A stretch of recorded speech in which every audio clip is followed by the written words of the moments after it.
Today we're checking out Negative Space. I played this on the channel before. It's one of our Discord community members' games, so it's come up a couple of times on our monthly streams where I just play games by members of our Discord.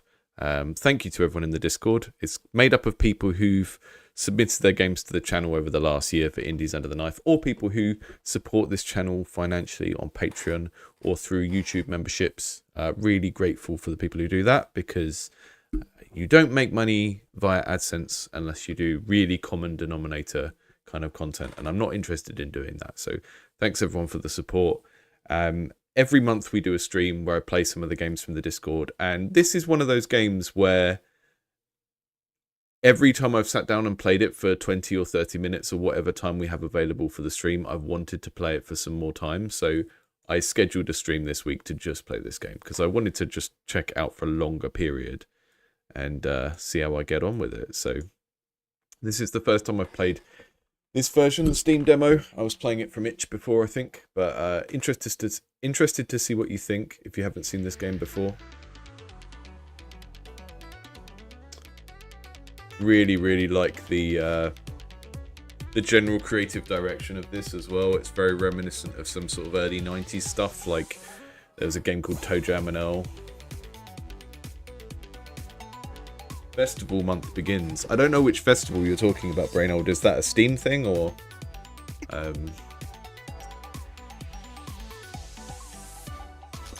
we've got a seed entry thing where we can generate an expedition via a seed. I'm not going to go with that. I'm just going to play the game like a regular person. I did a little review of this on Tiny Gaming that I'm doing a column on every couple of weeks, and there's just a lot of things I really enjoy about this game. I think doing this style of deck builder without the combat is going to be a challenge because you end up making things quite abstract. So here we've got don't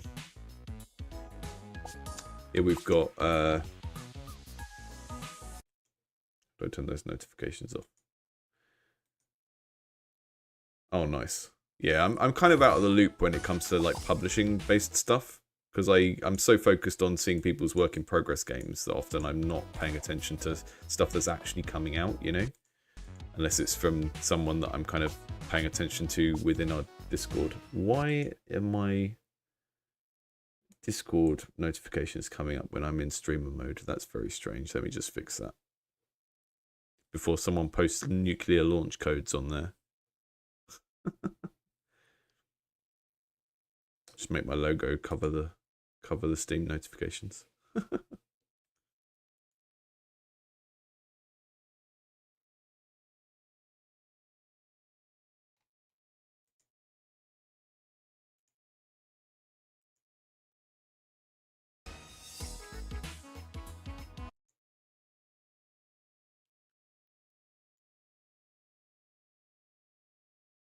It's weird, the kind of deck builder problem though, because all of the games that these were based on that were like card games were often about like building a kingdom or building an empire, and they weren't really based on squaring off with an enemy head to head like that.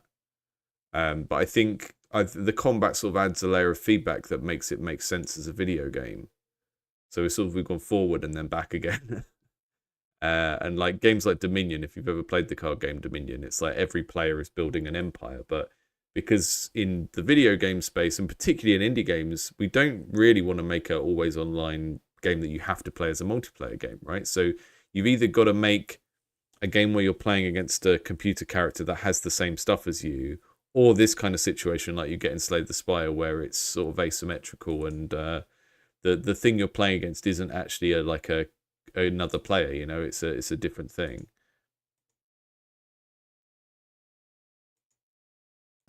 Anyway, I can't get Discord to open up and let me change its settings, so I'm just going to leave it. We might get some more nuclear launch codes coming through on that. Here we go. How do I make that go away? Stop doing that.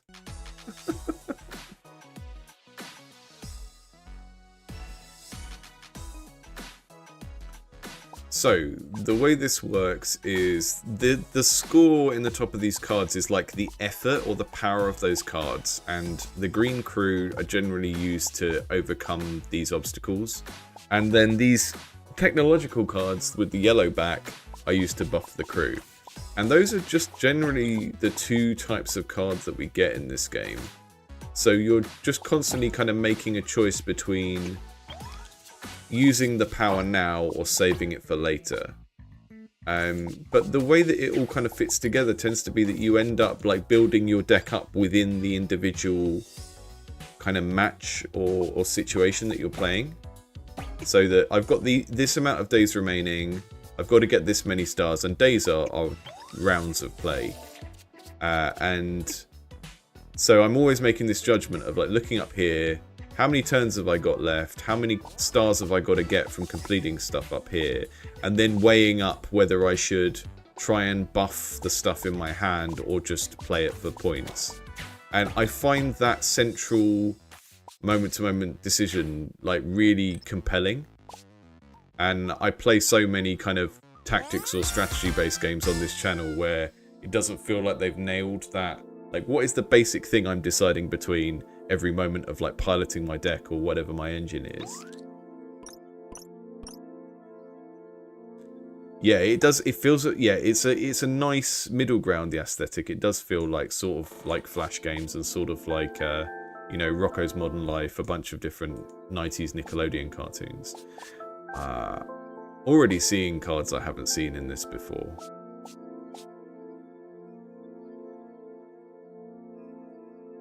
So that's a more powerful crew that makes you have to discard a card when you play it. I'll go with that. I'm usually quite bad at playing builds in card games where you have random discards. I get really, really bad sort of loss aversion about that. I cannot play Warlock in Hearthstone at all. Okay, so that lowers the energy cost of another card. I'm going to use that on my Janitor, my cleanup crew. I really like this guy, so if I play him on that donut that only has 5, he'll resolve it, and then he'll buff everyone in my hand. So when these cards come back around for the rest of this match, they'll have higher values.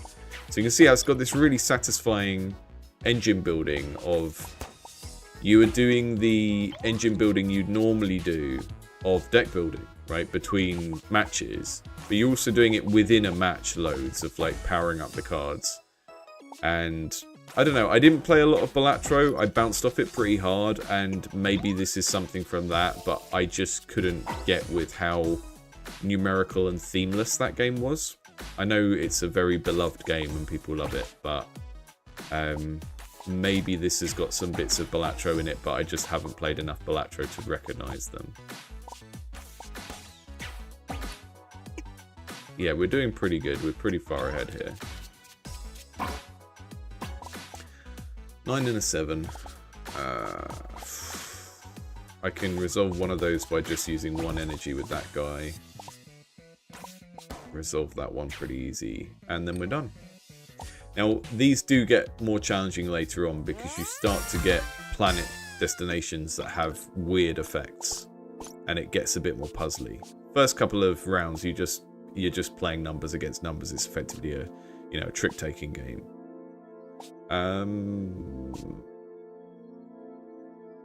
Buff this by 6 per crew that neighbor this in hand. Then buff target crew by this card. This is starting to get difficult to pass some of these rules.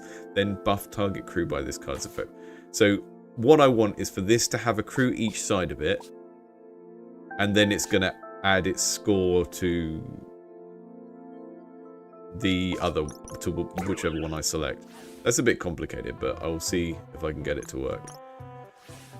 We've got throw away a card or upgrade a card. I'm going to go with upgrade. I'm going to upgrade my Janitor because he's my favourite.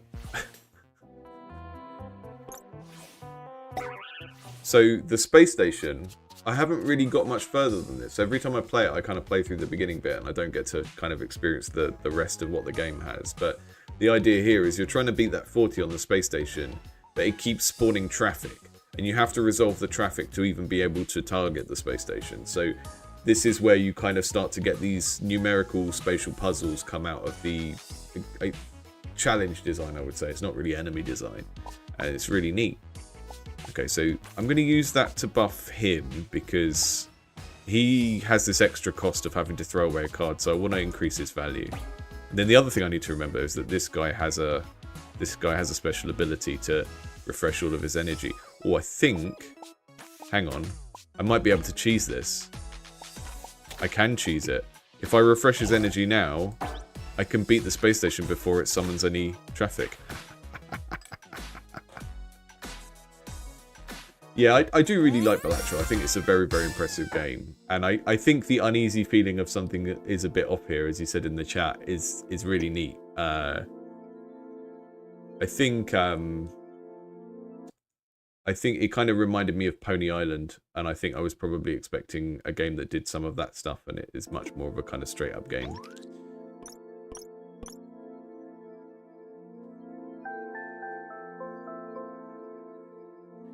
I'm just going to switch my capture to game capture from... See if that works. There we go. Then we won't keep getting those pop-ups with the nuclear launch codes that people send me on Discord.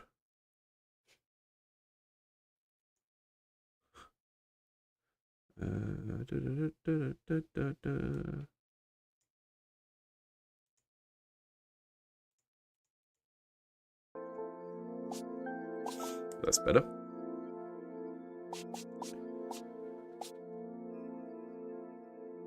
These are all rares. A mechanic that adapts this +4 per gadget in the deck.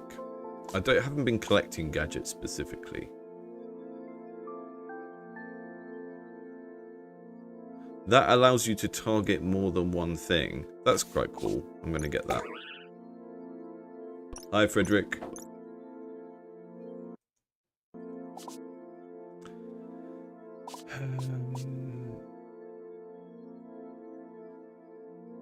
Add a cadet to your hand at the start of the day. Cards can upgrade twice. I'm going to go for this. When you empty your hand, draw 2 cards. Especially seeing as I have the captain ability that lets me refill my energy, which makes it more likely that I'll be able to kind of play everything I've got. So they seem to synergize quite well.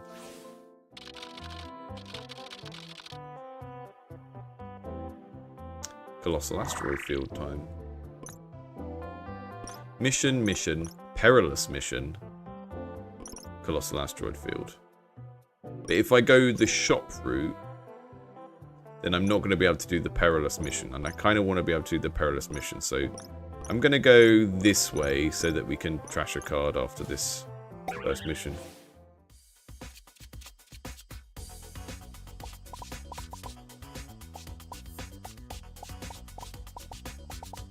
Yeah, the sound design is spot on.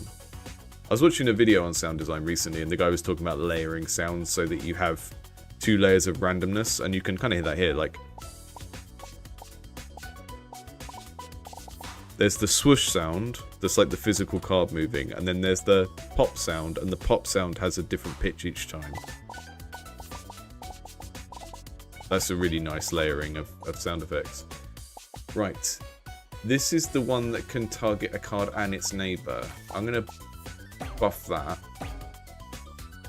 And then use that on these. Ah, okay. It gets its buffs reduced because it's such a powerful card. Okay, I'm going to use my captain to refresh my energy right at the start. Okay, that was decent. Yeah, so really the example the guy was giving in the video was like with a sword attack, the character's sword is going through the air, and that's usually what we would sound effect. But you've also got all of like the cloth of their armor moving or whatever. And if you have like 2 pools of sound effect and one is like different sounds for the sword swishing, or even just the same sword swishing sound with a different pitch, and then different sounds for the character's body moving, and you put them together, it feels really nice. It's like reduces how tired you get from hearing the same sound over and over again, and it just feels a lot more kind of alive. Right. Always going to use the janitor if I can. But I think I'm going to buff the janitor first. So he's like a super buff janitor. And then use him on there. And then he's going to buff all of those. I'm not going to get to use them again until they come back into my hand. But that's done quite a lot to boost my deck for the rest of this challenge. And I'm only 3 stars away, so... See, look, this is where you start to get weird puzzly stuff come up. When this star is resolved, nerf all the crew in your hand by 1. So I do want to do that because I want the 3 stars. If this came up earlier, it would mess me up for the rest of the game because it would make my hand weaker. Okay, I'm going to buff those guys. I'm just going to do a bunch of buffing. I can't really... I can resolve that one if I had one extra energy left. I really can't remember the name of that video. Let me see if I can find it quickly. One sec. Oh, I don't need to loop my own stream. Audio. It had a title like, I did this in our...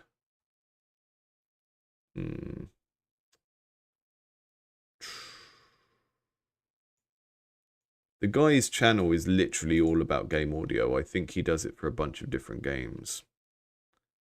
But I can't find it.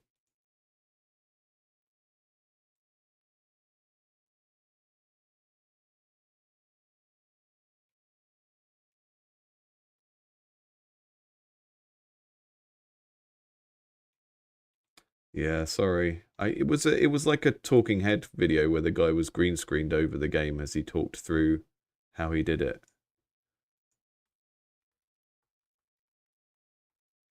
And it was definitely like a guy who is a sound designer, not just like a developer learning how to do their own sound, you know? If that makes sense. It was an expert.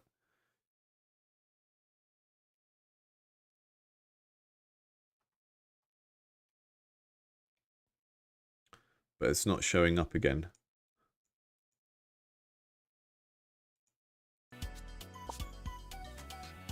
I need to make sure I need to make like a playlist for that kind of stuff. Like other people's videos that are good.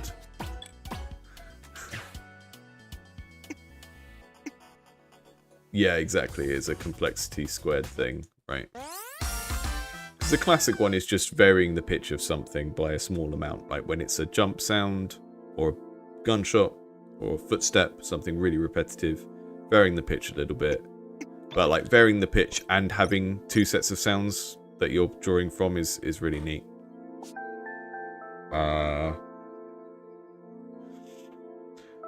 The Crucifier, buffing this by how many dead crew you have in your hand. So there is a way to build in this game where you deliberately fill your hand up with dead crew members and then get buffs from it. But I haven't started building towards that and I don't intend to for this run.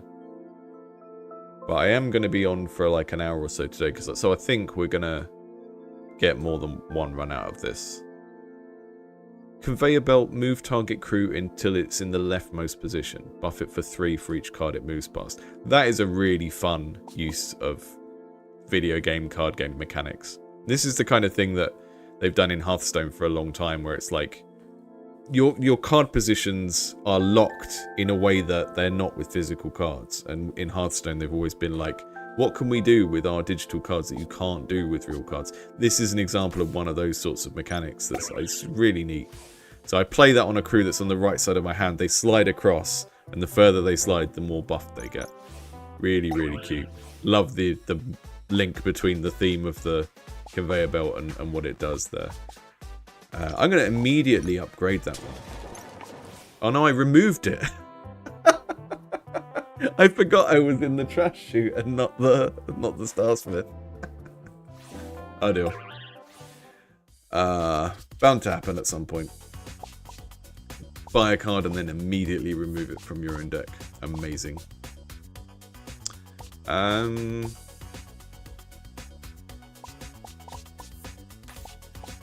Buff one of these. Get that star. So these are starting to get much harder now.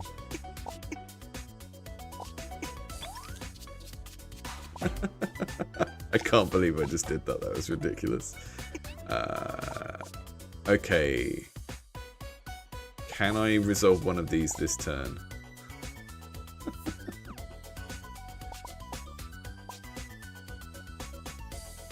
I can, but I'm going to have to use him, so... I want to keep this guy on my hand because any buffs applied to him are multiplied by 2. I want to trigger the buff of the cleanup crew by resolving the thing with him. So...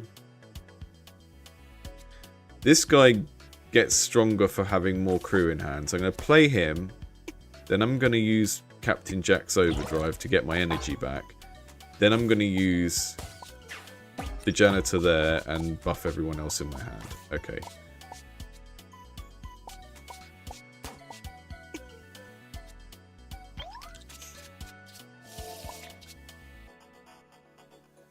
Okay, so that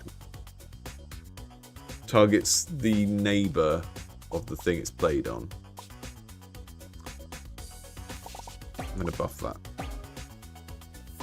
And then play it on there. Oh, I don't have enough energy. I keep forgetting to check the energy levels, and when there's one that has like 3, I just forget that they can have 3. It's my stupid brain. Right, that one I need to resolve, because that is going to reduce how much energy you've got each turn while it's out.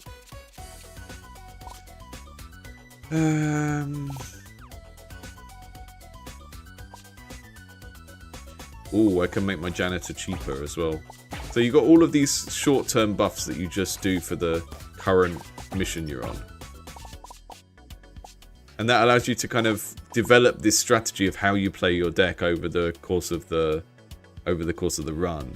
But it kind of gets reset for every mission, apart from upgrading the cards or adding new cards to the deck. I really like that mix of like long-term strategy, what am I putting in my deck, moment-to-moment piloting, what am I playing this turn, and then also trying to build up like value in your deck within the individual match. It's really neat.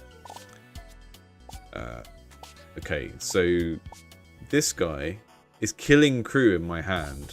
I don't like that. So this one doesn't give me any stars, but I need to resolve it because it's messing my cards up. There we go. Yeah, the energy, maybe the color of the energy and where it's positioned is throwing me off a little bit. Look at this dead crew. It used to be a basic crew. Me too.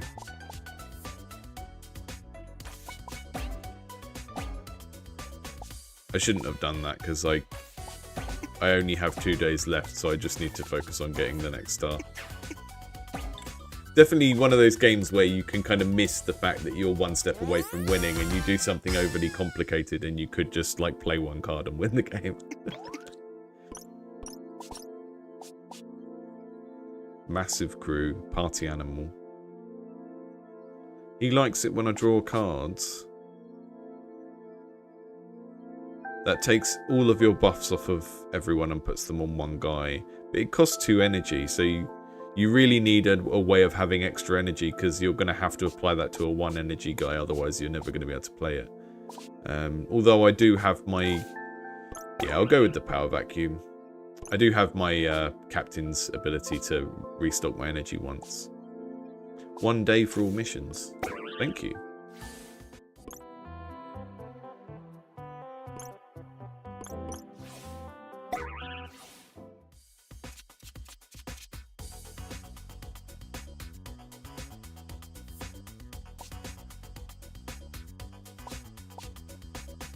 I wonder if that energy gained ability triggers when I use my captain as well.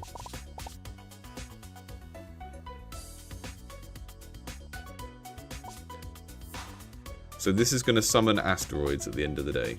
Okay.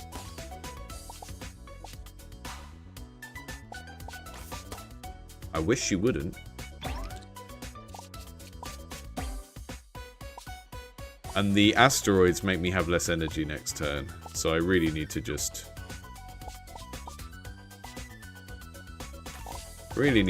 resolve that. I can make him cheaper. We do get an extra day now, so we've made each match a little bit longer to spare ourselves.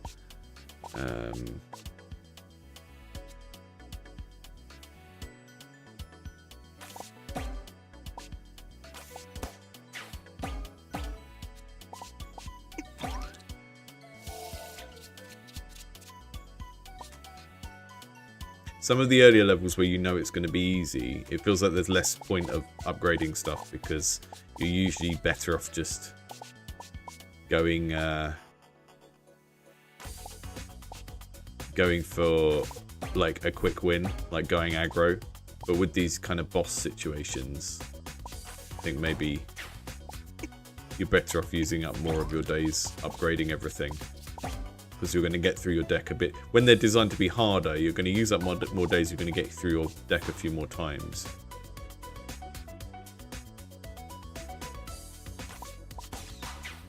That one does both, because that one lets you target something next to it. Have I got anything good here? No, not really.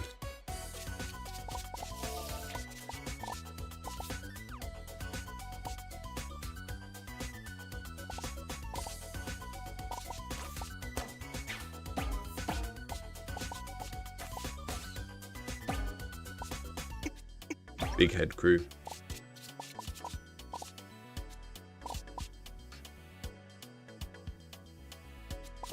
This one is really useful for these boss situations, being able to target the neighbor as well as the one I'm going for. I can't... Oh no, hang on. What I'm going to do... I'm going to use up all my energy buffing it. Right? Because this does one and its neighbor. And then I'm going to restore my energy with my one-off ability. And then do that.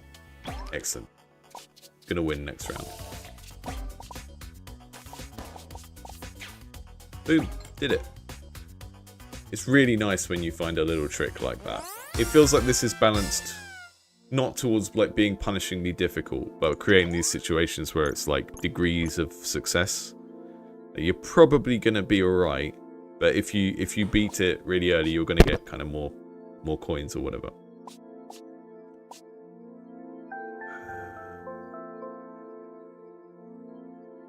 Duplicator card.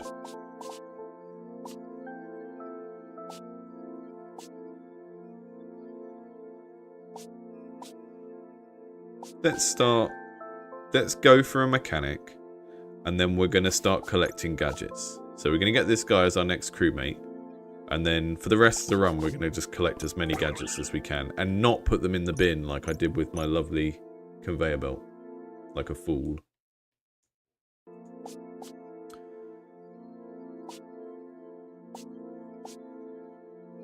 When you resolve a target, draw a card. I'm usually spending my last energy when I resolve targets.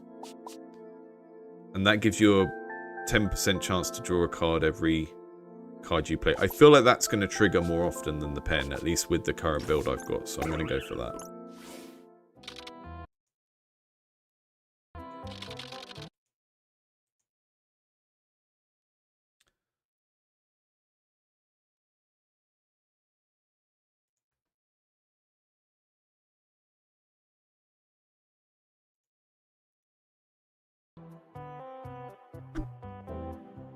Thermopole.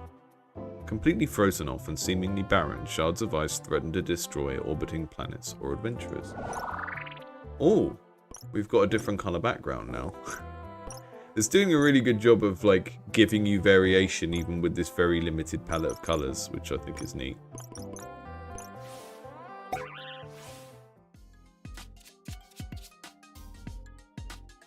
Yeah, also, everyone who's in the chat, obviously, like the stream. As always, that's nice to do.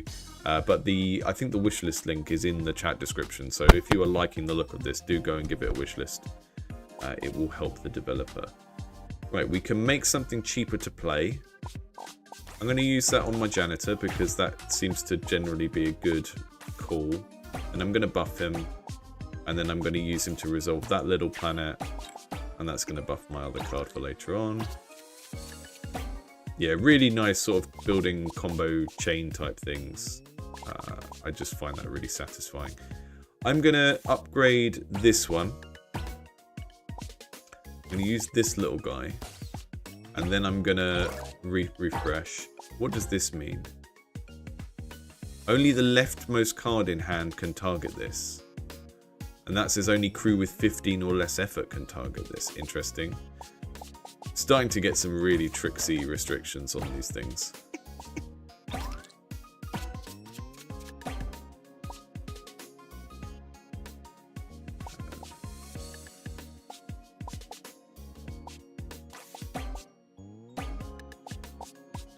I'm going to deploy him first. These are messing me up a little bit. That's only leftmost, only cards with 15 or less effort. I kind of need these restrictions to have different icons. I think they're kind of confusing me because I have to check what that stands for each time because it's a different restriction on each one. So the leftmost card I have to use on that.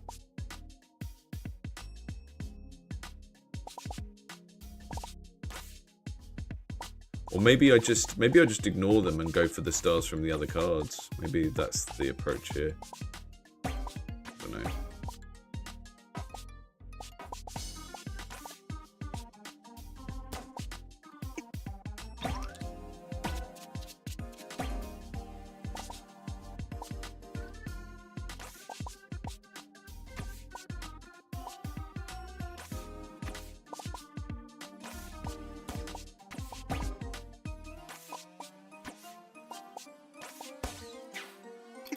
Not doing great this time.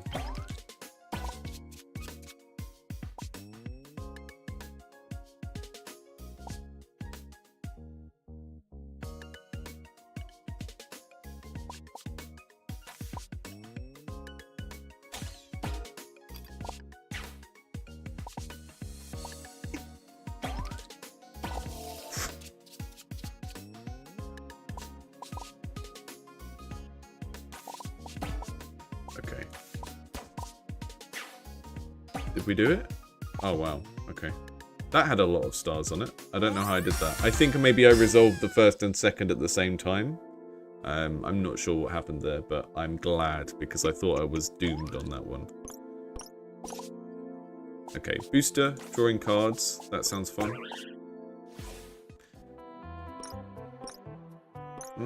Let's go for the shop this time, because it just means I can skip a perilous mission, and I haven't been to a shop at all in this game, which is why I've still got a bazillion coins. I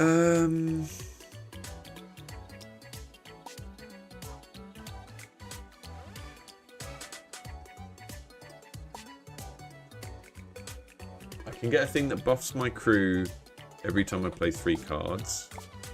I'm going to get another drill. I'm going to get the triple scoop. And then let's see who we don't have here.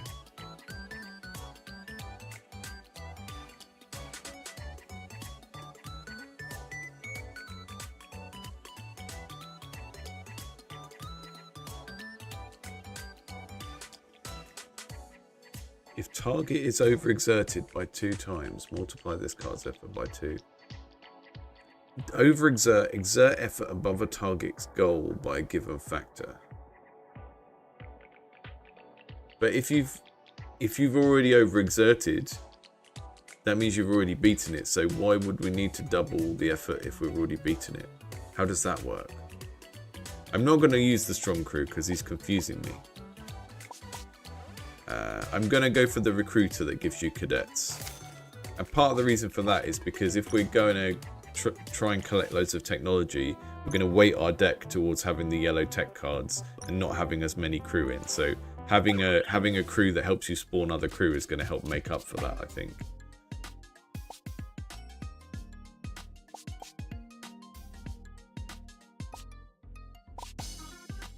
Let's draw some more cards just because we can. And we'll buff this guy. Then use him to resolve that planet. I love the little generated planet names, they're very funny. Debus, Hollow, Lima.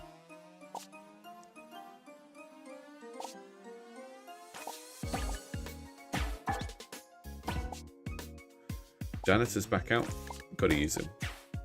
Especially when you've got 4 crew in your hand and he's going to buff them all.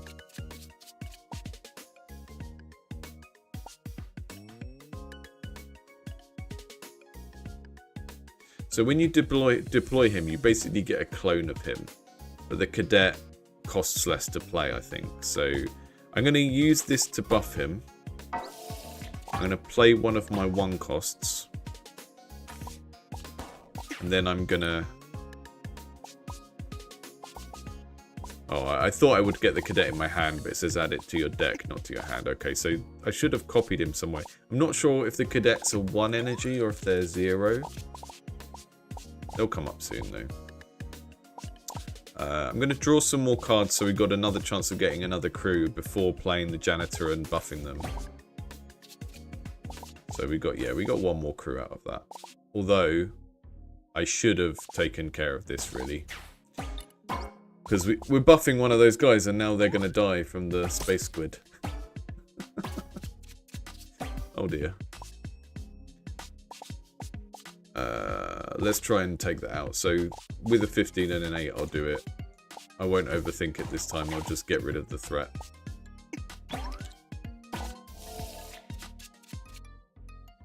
Only 4 days remaining. We've got to get 5 stars. Come on, guys. 3 from there. Right. Should be able to do it now. 2 more stars to get. Who's this guy? He adds aliens to your deck. What does that even mean? I don't know what it means. I don't know what alien cards do. I have never got one. This one, only the leftmost card in hand can target this. On interaction, buff the other objectives by 2. So that's a quick way to get 4 stars, but every time you interact with it, it makes the other things harder to trigger. So I'm going to just ignore that because I only need 2 stars, so I'm just going to go for the other things. And I did it. It did it again. Overthought that last turn. Should have just gone, oh yeah, that's 2 stars. Okay, cool. Let's go for the snack box, because it's a tech we haven't had before.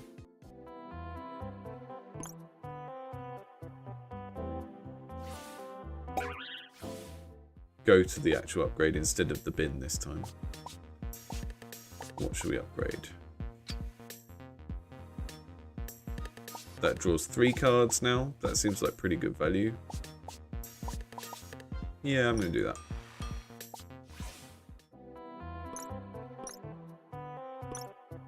I'm going to go to the big ice cube. I love how short these little areas are as well. They just give you enough of a flavour and then you move on. It's a good way to I think if you're making a roguelike of any sort and you have these different area biome type things, making them relatively short means that the amount of stuff the player can see in each run through that area is going to be quite limited.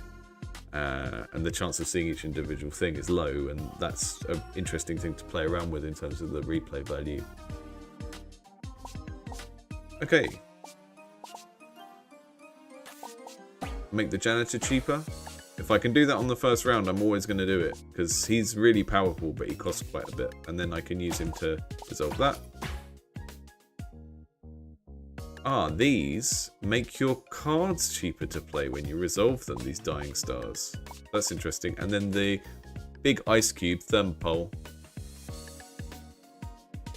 When you hit it, your crews become more expensive to use. This is kind of brain melt puzzle time. So when we hit the dying stars, all of our guys get cheaper. But when we hit the freeze thing, which is what we've actually got to beat in 10 turns, then they get more expensive.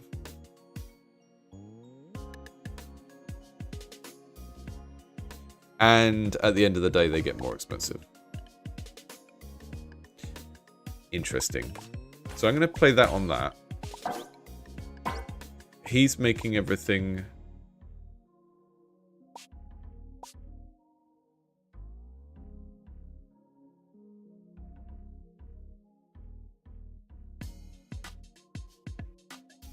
Oh, I see. Okay, so the top one means when you play crew on this, they cost 1 more. So this guy that only costs 0 will cost 1 more when I play it specifically there.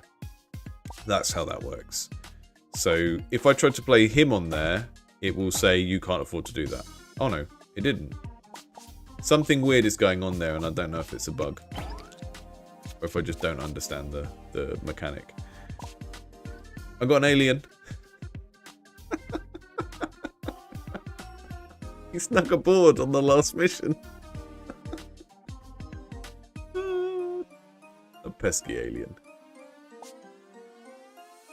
Wait, Does that mean if I use this... Oh, no, he doesn't count as a crew, does he? Oh, no, he does count as a crew. Up there it says he's a crew category. So if I use this neighbor buff on him, can I make my alien useful? Yeah, I've got a useful little alien now. Maybe not that useful, but I'm gonna upgrade him even more. Regen my you can't actually play him for his effort value because playing him ejects him.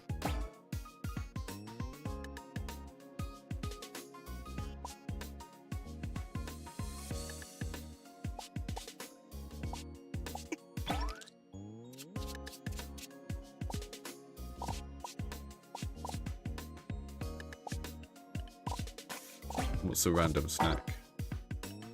Buff target crew by 10. Okay, this guy doubles his buff, so I should use that on him.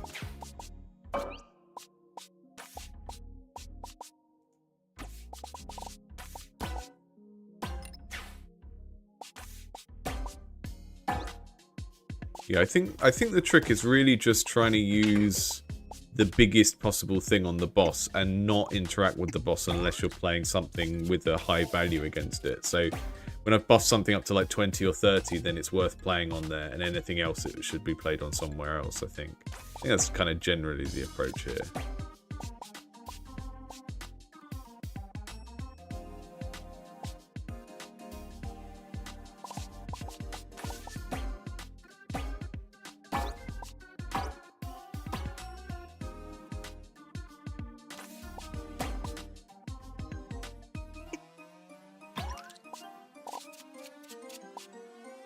The matching of the theme of it being the icy area and it kind of trying to slow you down by energy manipulation is quite cool as well. I like that. That works quite well for me.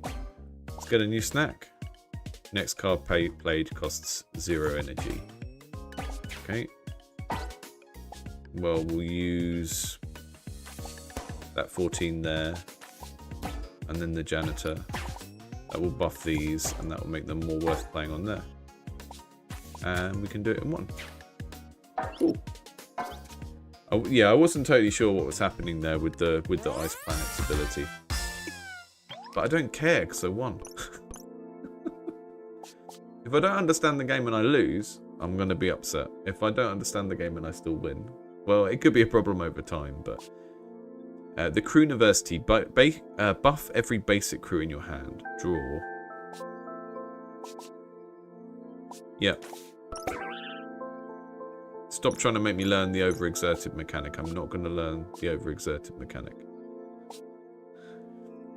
On odd days, you get an extra energy. Yeah, that's pretty good.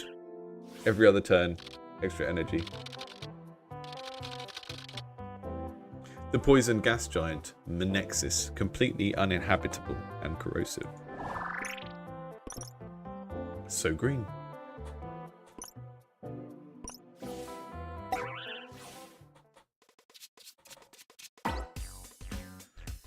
Right. If I buff him first, he's gonna produce a clone of himself, at least in terms of how powerful they are. So that's a good set of cards to get right at the start there, I think.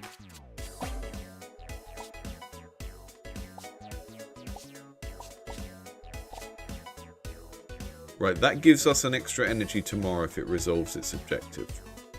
I don't think I have a strong enough hand to be able to use that this turn, though. Really. Unless I... Yeah, let's... I don't want to get these negative effects. This one drains my energy next turn if it's still in play. So if I do all of that and take it out, then next turn I'm going to get more energy, which is better.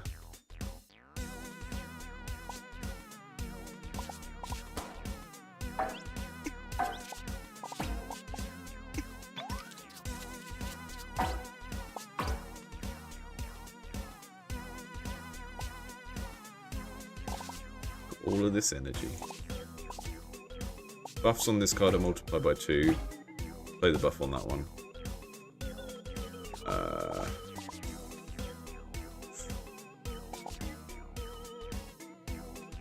So that's going to make a card in my hand more expensive if I play onto that. I'll just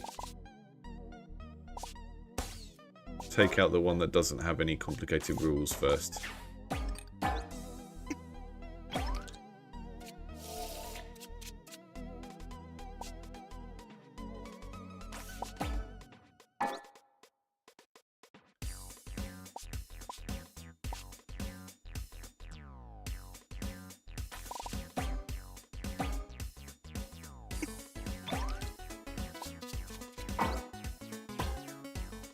Yeah, the music's great. I'll turn it up a bit.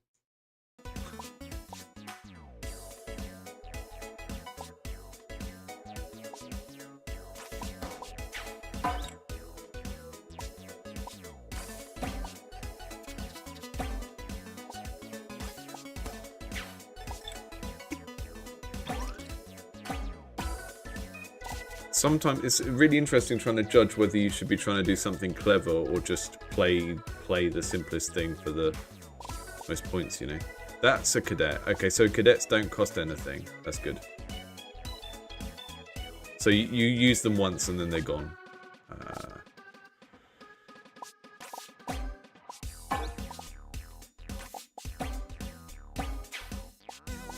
Right, I can't use that this turn anyway, so I'll just buff it for later. Made that more expensive.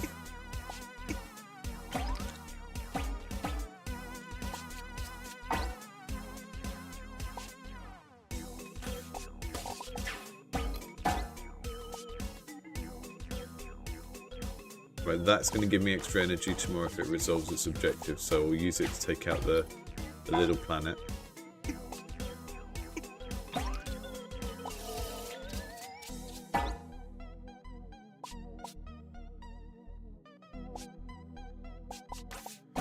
Random snack.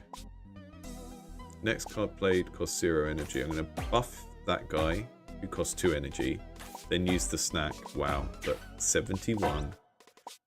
It's really nice sort of beating your personal best for how strong you've got a card to. I think we got them up to about 40 or 50 before, but I've never seen a number get up to the 70s on this. Crew fan. Deploy this crew. Buff this 6 when a basic crew is played. Okay, so he sits in your hand and gets more powerful the more times you play crew. So he sort of starts off really weak.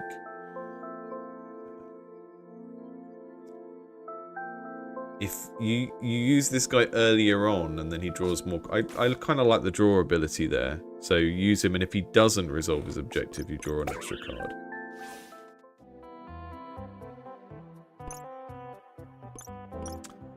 We've got 62 coins. Do I go for the shop?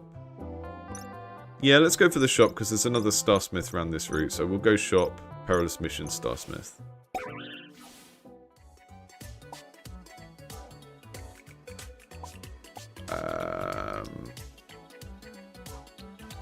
Get an extra chance to get more energy.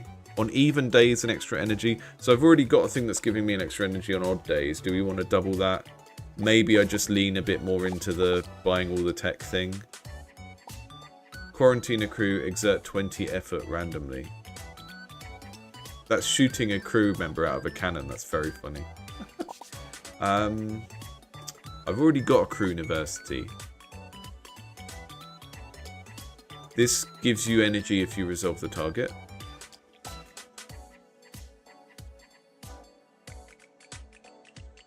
This does stuff when you discard it, which is quite cool. If you've got a lot of kind of discard-based abilities.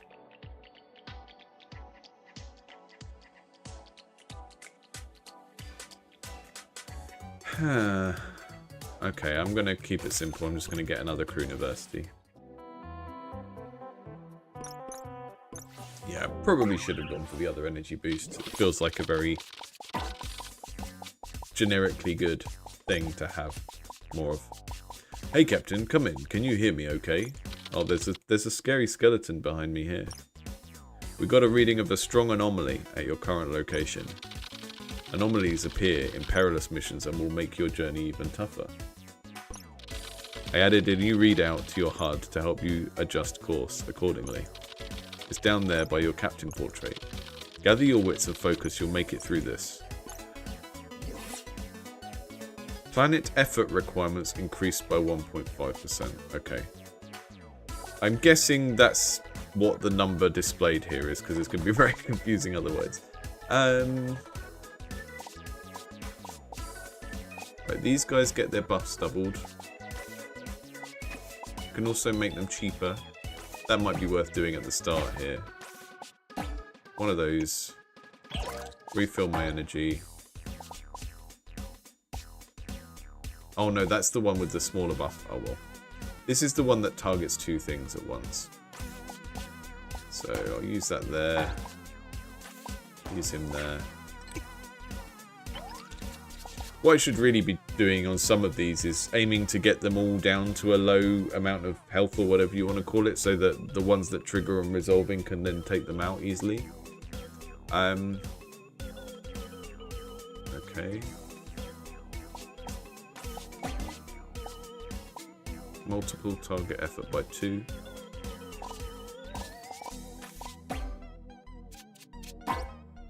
Okay, I'm going to give the cookie to my jealous crew, because he's got quite a lot of effort already. And then use that on here, and then that's ready to take out next turn. Thank you, Seamus. Is that how that works? Okay, so behind the scenes stuff, there's a bunch of stuff in YouTube's back end that's like, you have member leaderboards now, and I'm like, okay, I don't know what that means, and I haven't actually read it yet, so that's probably why I don't know what it means. But yeah, it's you can get a little crown, I guess. Did you not have a little crown before, Seamus? It says a crown and number 3 next to it now.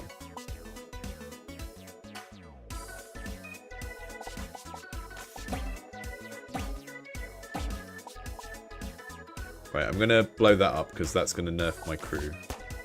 The red, the kind of dark red ones are the threats that do really bad stuff if you leave them and don't get rid of them. Right, we've got 16 stars to get in 6 days. This is going to be a bit of a challenge, and there's no point using him this turn because I don't have anything to use him on. So I'm just going to spend the turn buffing him for later on. Ah, here we go. He can at least buff that guy now. Multiply effort of a random crew in hand by ×3. That's cool. So this guy just got buffed by the janitor and by popping that alien.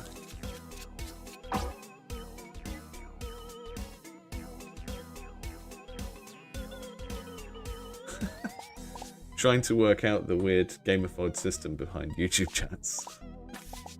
YouTube is desperate to become itch, isn't it? It's like, right, this guy is gonna put aliens in my deck, and I don't want that, so get rid of him first.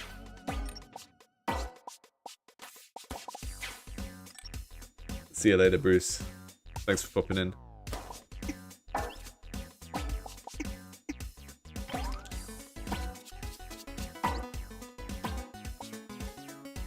Right, buffing all the cards in my hand. Probably decent to do this time because I've got more crew than usual, but I am really behind on my quota.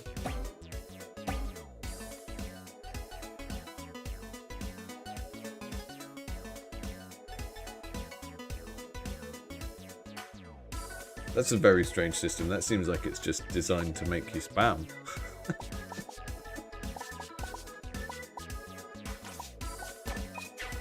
I'm gonna die this time, I think.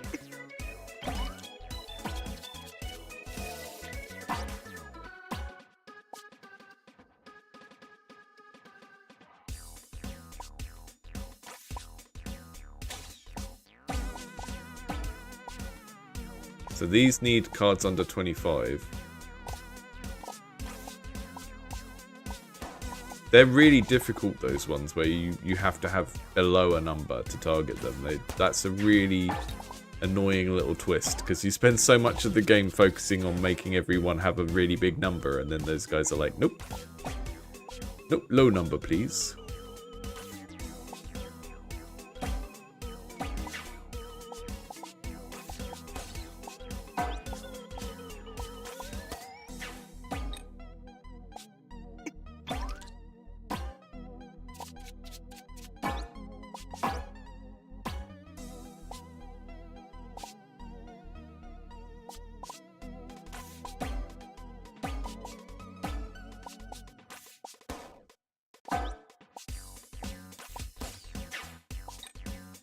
We're gonna die.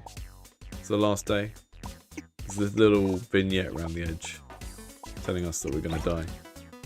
Well, not die, but get fired from Starfleet.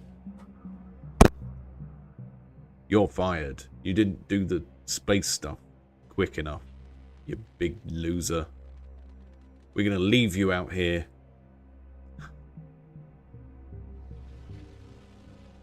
Total buffs applied. The barbell was the most valuable player. Total effort exerted. Cleanup crew. MVP. Shout out to my space janitor. You are the best card in this game. Right, so I'm going to try one more run before I get back to some work stuff. And this time we're going to try and build a different sort of deck that is about sacrificing the crew. If the cards for that come up, because I'm very interested to see what the different edges of the design space in this game are. And I've already seen a few indications that you can do some very weird stuff with your builds in this game. And that is what I want from a deck builder. I don't just want to pick the blue card or the red card. I want a set of toys that feel fundamentally different depending on how you put them together. Now, change energy cost of leftmost card to 0 for the mission. That sounds quite fun.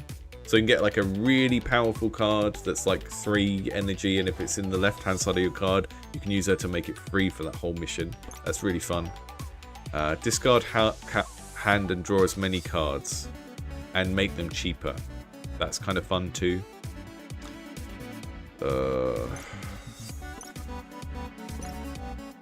Oh, she buffs your crew when you play. Okay, we're going to go with her. She's got all these weird interactions with the leftmost card in your hand. When you play the leftmost card in your hand, it buffs everyone in the hand as well. That's fun. We'll go with that.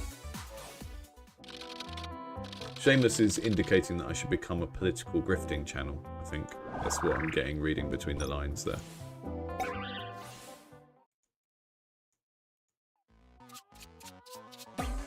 I don't think I'd be very good at that. I think my politics are too incoherent.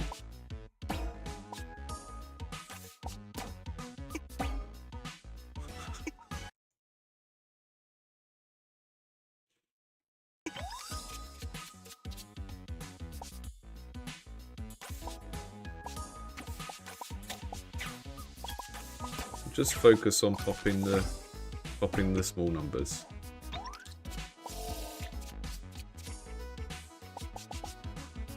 Right. Buff these guys because they're next to each other. Make him free. Give him some more power.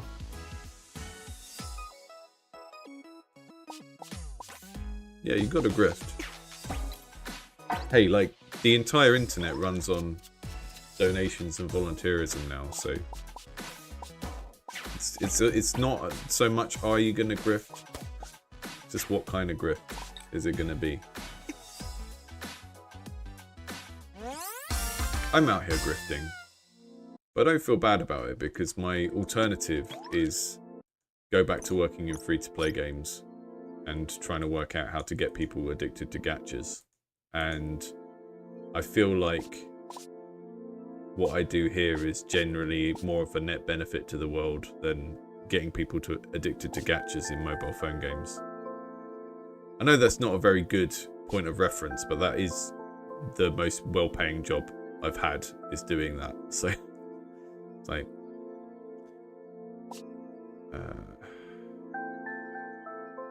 crewfish. Deploy this crew. When discarded, permabuff self by +5. So this is interacting with discard cards. This does a thing when it's killed. So we're going to go with that because we want a sacrifice-based deck this time. We're going to go with a weird space cult vibe.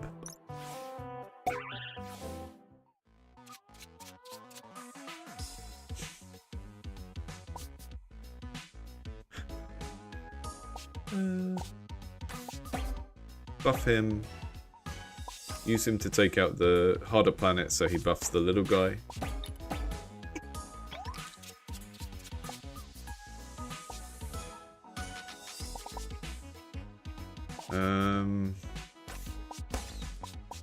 Little guy, big guy on that one.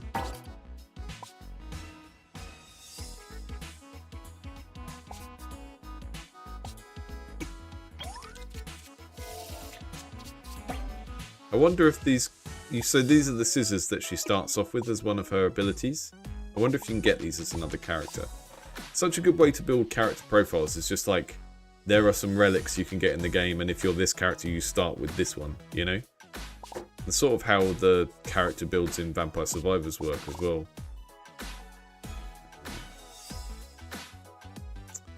Right, that's going to get us more energy tomorrow if it resolves something, so use that there. And use this on the most difficult one. I could do a reaction channel where I attack the AAA studios. I don't have anything to say about AAA studios. Like my whole thing with AAA games is like, there's occasionally one that looks interesting to me and I play it. And if it's disappointing, then I stop playing it early. And I feel a bit disappointed by it. And I think, well, I probably still got 40 hours out of that game, so I'm not that disappointed. And if it doesn't interest me, then I don't play it. So no, I don't intend to become David Jaff or one of those people. I don't think I'd be very good at it. I'm not very good at being like animated and shouting my head off about how disappointing something is. And how people should be ashamed of themselves. That's what those types like to say all the time, isn't it? It's like, you should be ashamed of yourself. You took 50 quid off me for this video game, and it wasn't exactly what I thought it was going to be, and I played it for 120 hours. You should be ashamed of yourself.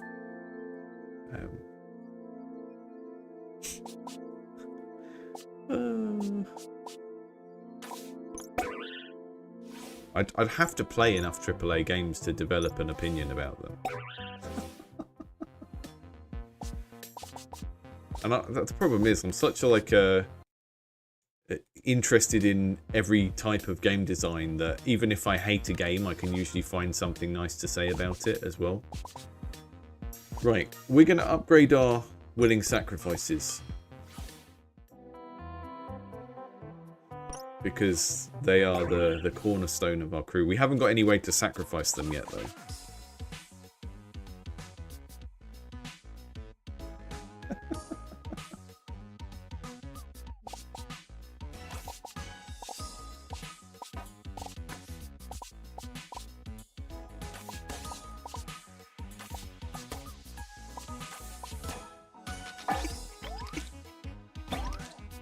I honestly think in the current creator economy, you could say any sentence and then afterwards say you should be ashamed of yourself. And people wouldn't think about what the first sentence was.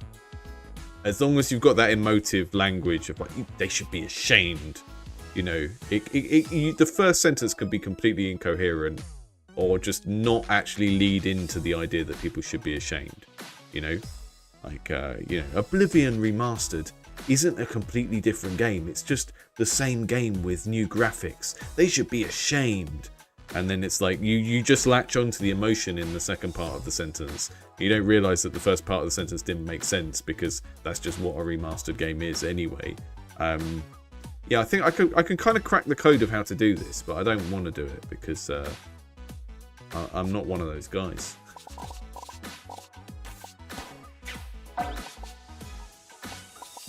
$60 hours of Dishonored 2 for €5. Wow, that's a steal.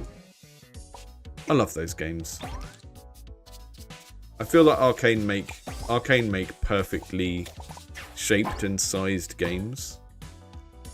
You know, Dishonored, and Prey. I haven't played Deathloop. I know Deathloop was quite a contentious game. I would really love to play that at some point soon. I just feel like they have a really good idea of scope and what they want to do with their game, and they don't deviate from it. And I find that really admirable. There's no like, oh, you know, we're going to add a rocket launcher in Prey because people look at it and think it's a first-person shooter and it should have a rocket launcher in it. It's like, no. It's an ImSim. You get a wrench, you get 2 guns. That's it. That's it.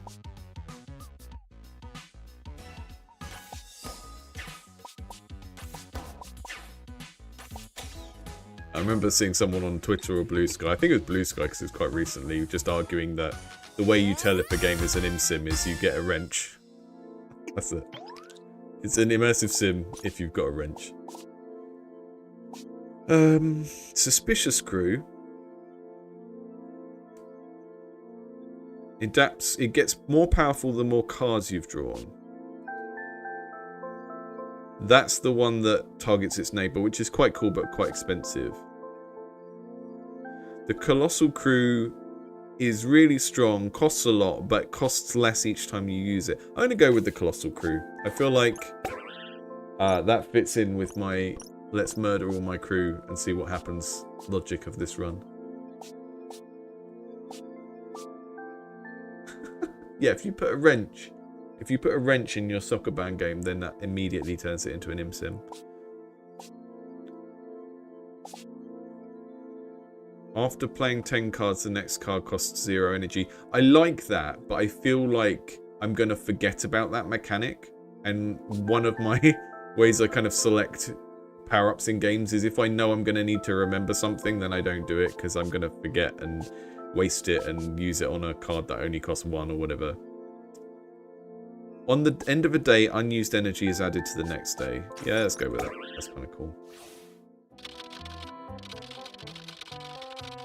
Yeah, I'm forgetting about the special ability I have, aren't I? Right, let's go for the perilous mission. I'm guessing you get more coins.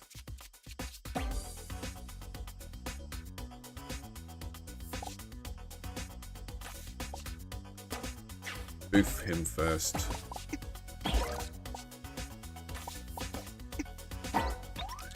Just use the captain ability on the first round and then I don't forget to use it.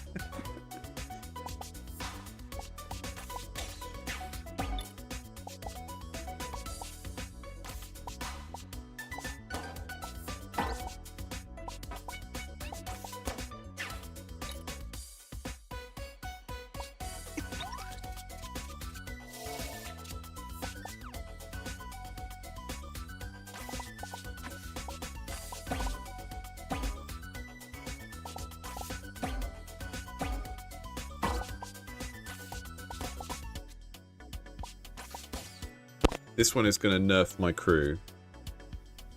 See, that symbol looks like something positive. I feel like that should have a bit more of a threatening design to it. Ah, yeah, I see. Yeah, I just need to make sure he draws on the right. So, in this sort of situation, I can deliberately play the cards to the left and move him along to the left and then play that ability. I getcha. That's neat.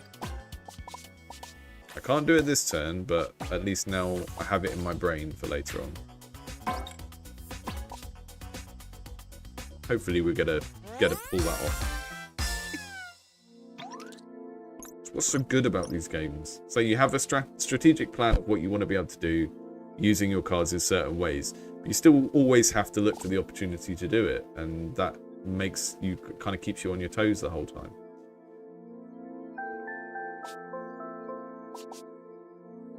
Yeah, we'll go with the crew buff. Here's your trinket, spare helmet. When you play a basic crew, buff all crew in your hand.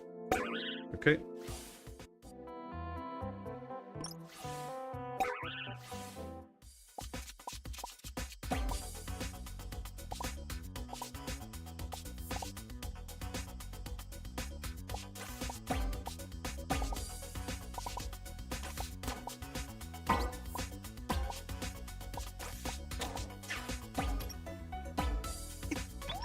So I just need to keep an eye out for having a expensive card in my left hand so that I remember to use her ability. Right, he multiplies buffs by 2. Let's stack as many buffs as possible on him. There we go. Whee. Ah, he costs more than I thought. But we've now got a window to do that, so it does 57 effort and costs nothing. Amazing. That's a great ability.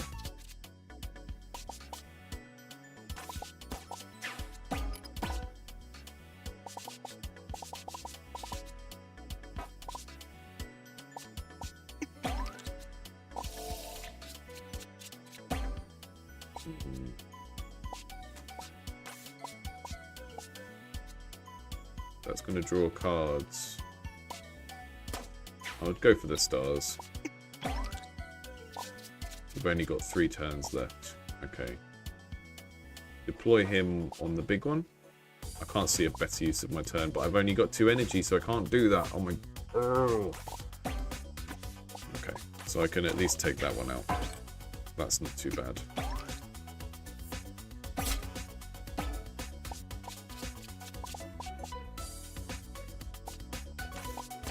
Boom.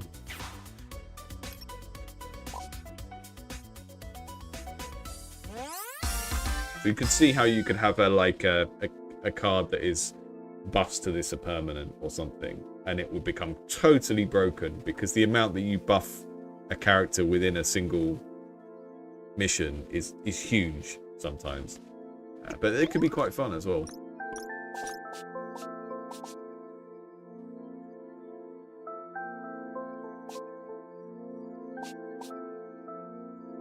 Ah, permabuff. There we go. There is a concept of permabuffs, but they're very rare. So there's permabuffs when it resolves an objective. That seems pretty neat.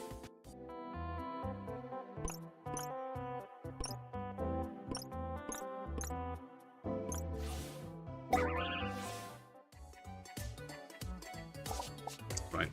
We're going to go for the sacrificial knife. We're going to go with this guy. Buff this per dead crew in hand. Okay, so now we're really starting to build this engine where getting dead crew in your hand is a good thing.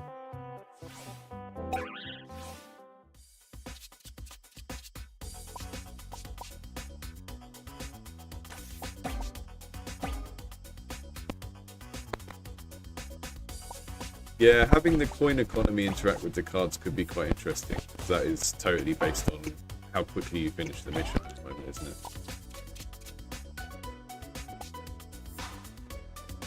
Just move my logo, it's over the symbol.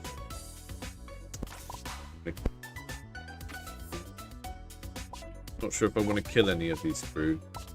Oh, I'll go for it.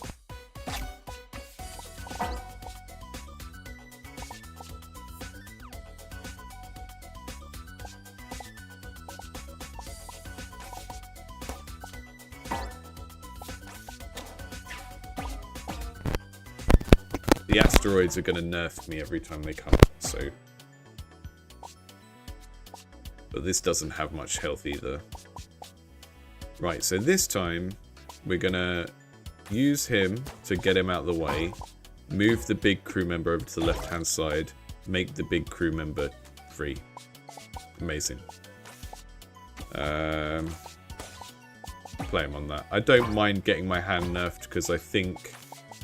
the deck isn't actually going to cycle before we finish this mission.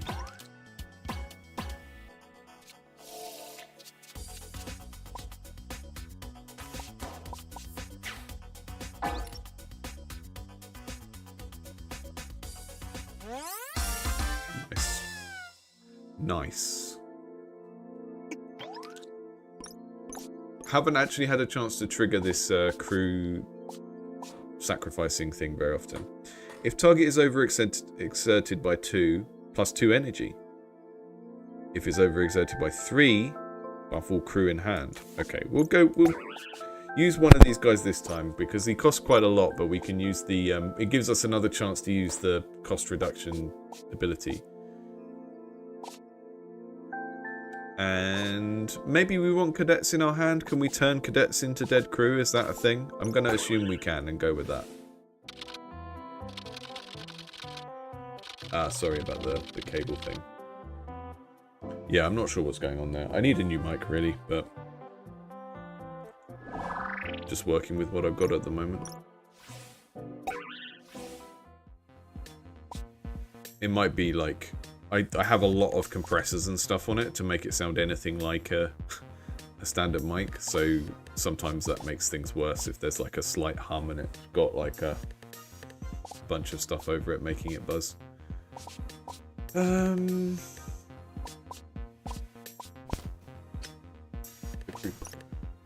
been a big...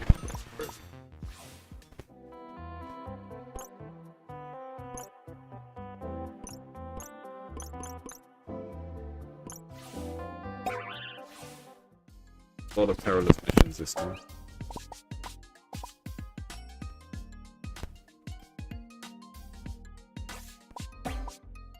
That buff's based on how many neighbours it has, so do that straight away. This is going to debuff our crew, so... Ah, that's only leftmost can target that. That's annoying. Okay, I'll buff that guy. And then use that guy to target it.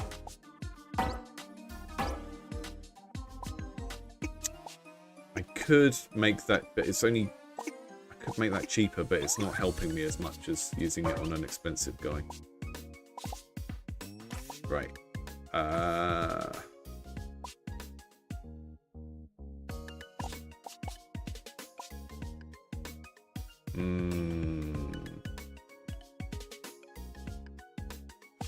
If I use that on there, then I use the janitor on there. That's buffed everything in my hand. Janitor's got stuck.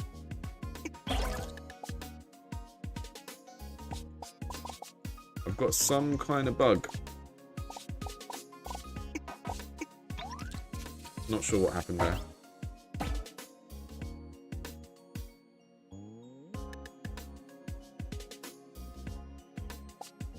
Yeah, it didn't let me play the card after I'd made it cheaper. I don't know what was happening there. Kill the target crew member and draw 2 cards.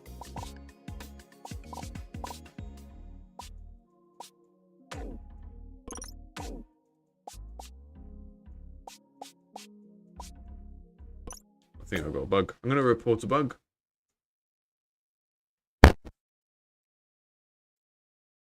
I'd been playing for about 80 minutes and was on a second run, and when I my game got locked so that I couldn't play cards from hand. Let me just investigate the bug a bit more. Right, I can't click on cards.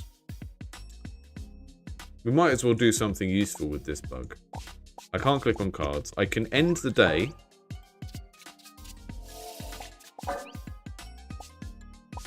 Yeah. All of the passive interactions with the cards are working, but actually clicking on them isn't. Right. All of the passive card interactions, e.g. hover over, etc., were working, and the end turn button was working, but I couldn't actually select cards to play despite having enough energy. I've been relegated to QA today. We've got so much energy as well. We've got 6 energy and I can't play the cards. A card was stuck halfway towards its task, yeah. On the turn round when this happened, it looked like a card got stuck halfway up the screen on the way to targeting a planet. I think that's roughly accurate. I don't know. So we're not going to get to see more of the sacrifice run. Alas. I can speed the animations up. It's quite good. Wonder if there's any way to...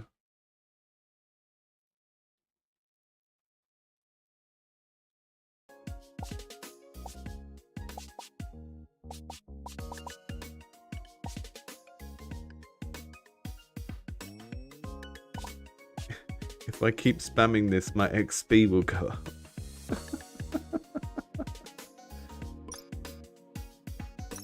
Damn it. I'm going to abandon the run. See if the bug persists.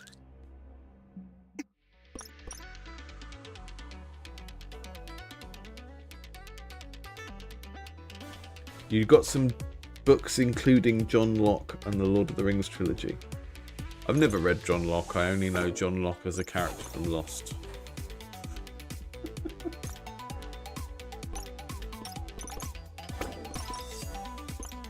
Okay, we'll try the guy that we didn't play as before. I was only going to play twice, but if we have a bugged run where I can't continue, that's not a satisfying way to end a run. Let's see if the bug persists across runs and if I need to shut the whole app down.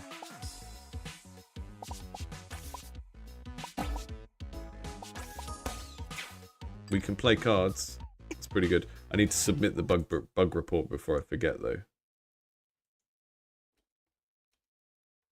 How can it be reproduced? Not sure. Seemed like it happened when I played lots of cards close together. There we go. I'll submit it.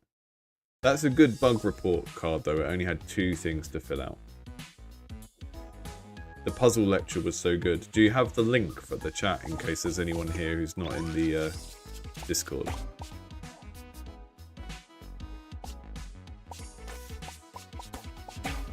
One of the great things about our Discord community is everyone is so nerdy about game design that we spend most of the time posting about cool things that we found to learn from.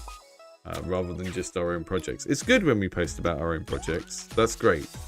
But when you have really massive communities that it's just people posting about their own projects, it kind of gets quite tiresome pretty quickly. You need to be able to just talk shop generally about design as well. It's always the people that don't want to do that tend to not end up making interesting games, which is sort of...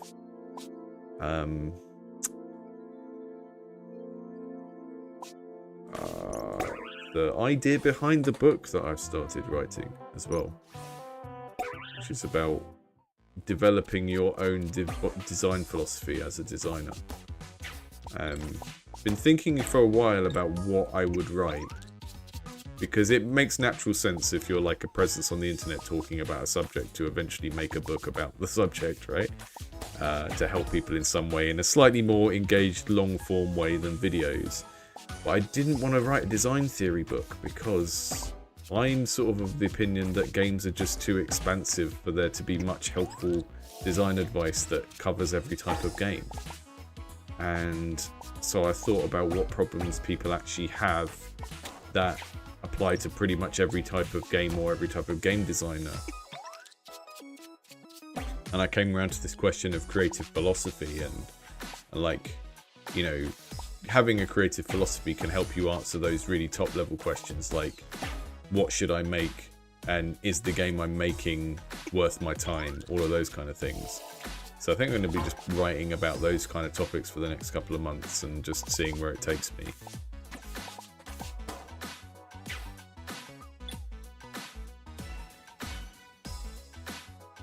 Yeah, I think it's like a weird horseshoe, isn't it, Seamus? It's like if you don't think about that stuff at all and you just plow on with something, you're probably eventually going to just finish it anyway, as long as you're focused on finishing. Oh, let's go for the crew sacrifice run again because I didn't see this guy before.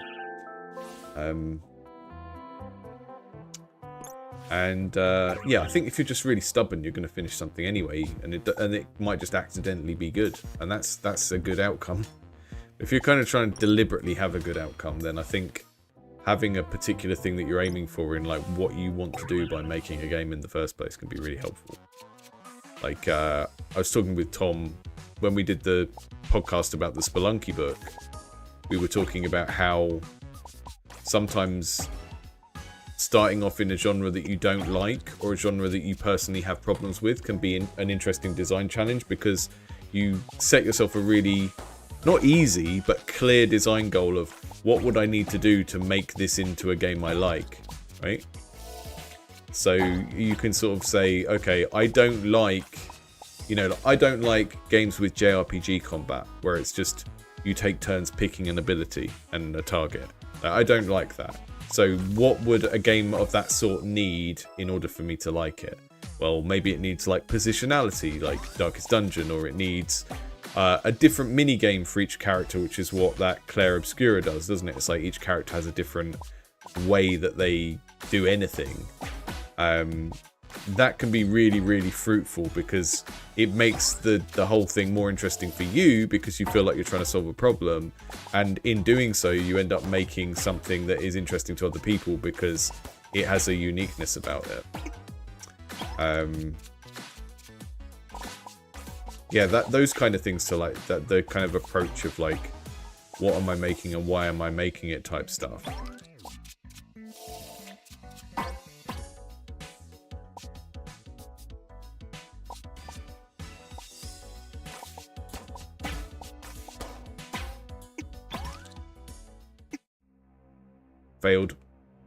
Failed so quickly that time. It's because I was talking. So I was chatting nonsense. That's a good sign for this game anyway, that you can't no-brain it. Because when I was thinking very hard about it, I was getting through to like the towards the end of it.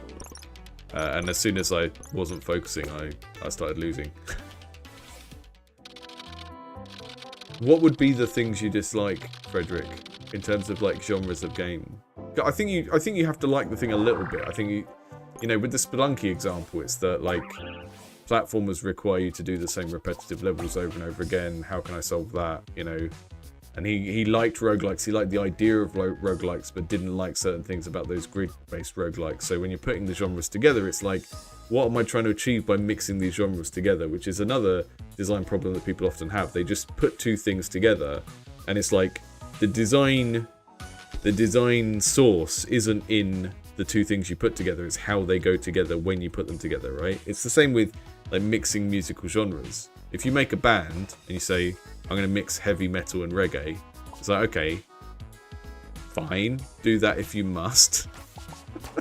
But like, the thing that is going to make it good or not is how you put those things together and how you kind of operationalize those two elements in practice.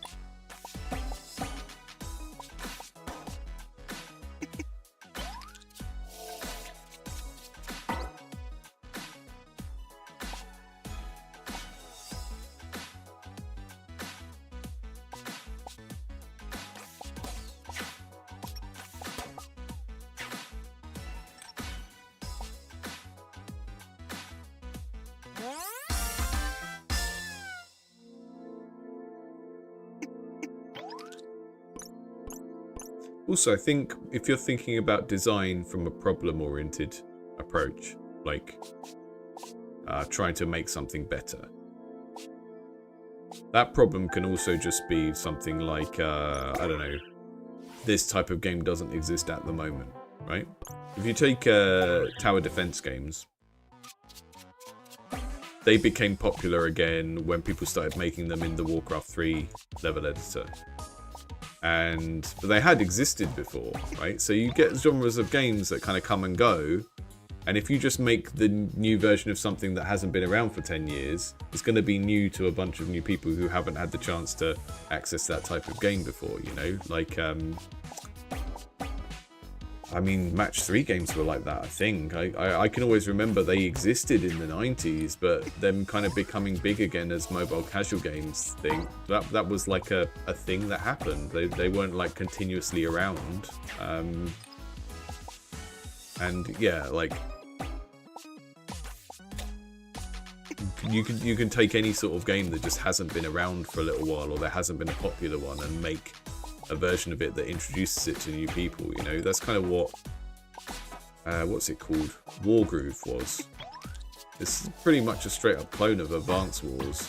There's nothing wrong with making a straight up clone of something when it's something that people haven't seen for a while, because they don't have the device that would allow them to play Advance Wars, right? So you're sort of bringing something back that people wouldn't have access to otherwise.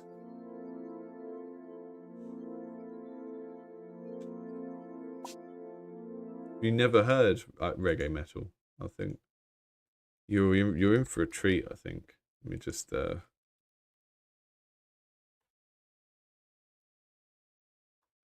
what's the best Skindred song?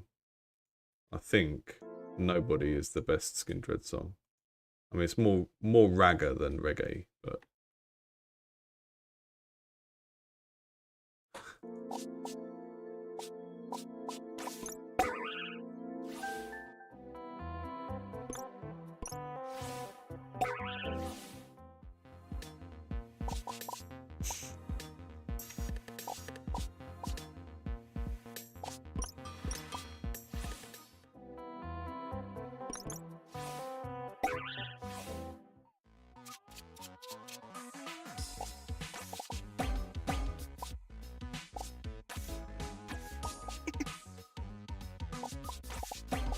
buff that guy really high.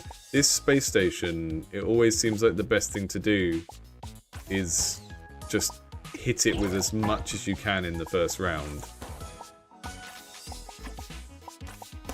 because it's just way easier to deal damage to it then.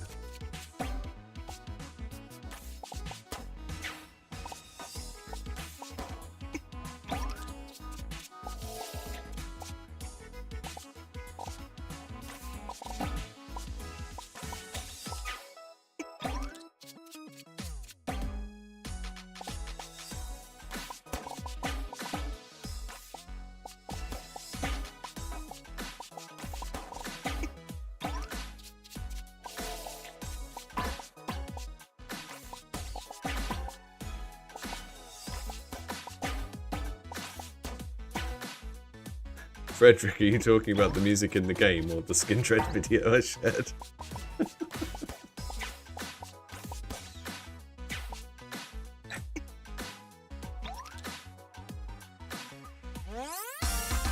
I feel like Skindred are way better than they have any right to be. Someone just described it to you, you'd be like, no, that's probably not a good idea. And you hear it and you're like, oh yeah, this works. Guy's voice is incredible.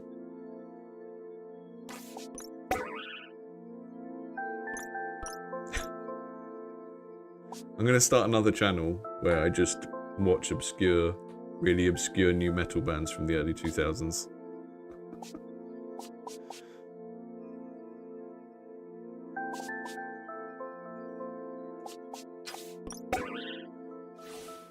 They're from Wales as well. I don't know why that would be surprising, but I don't know. I don't know how many Rastafarians there are in Wales. Never done a census.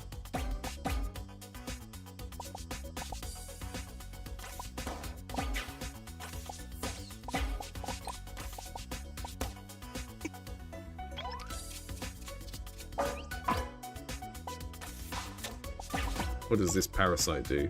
Increase a random car's energy cost by 2. Yeah, we can't have that.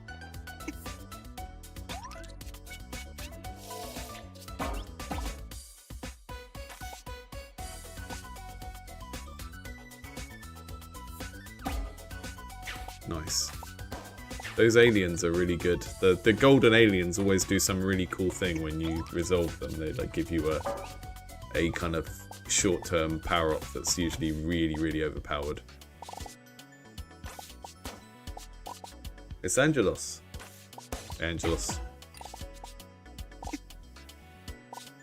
We're just doing space stuff. I got really far on this twice, and then on the second time we had a bug that sucked, because it happened at I was just getting my kind of engine up to speed of my weird engine that relied on me murdering my own crew. And we didn't really get to test it.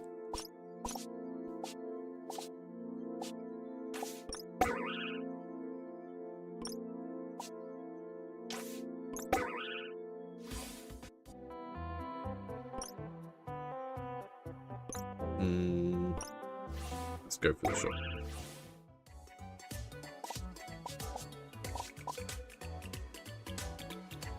On crew kill buff, all crew in hand. I'll go with that because I've started down that route again, so it's strange that all the stuff based around killing your own crew is so prominent in this game.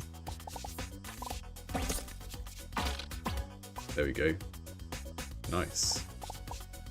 That was good.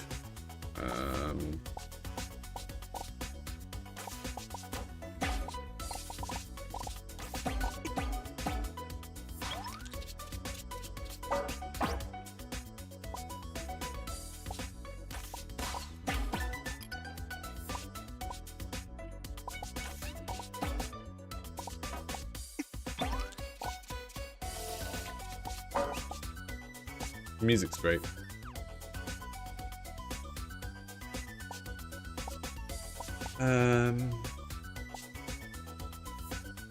Right, that's the one that gets us extra energy if it resolves something. So, oh, that replenishes the energy when we resolve something as well. So let's try and put them both on there. Get all our energy back. That's great. Use him on there because he doesn't cost anything. And that one, and you on there as well.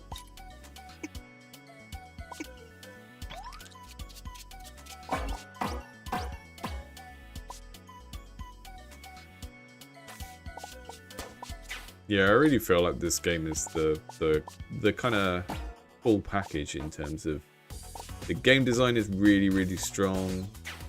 It's like a very good example of how to do one of these games and do unique stuff with it at the same time. It's not just kind of a direct copy.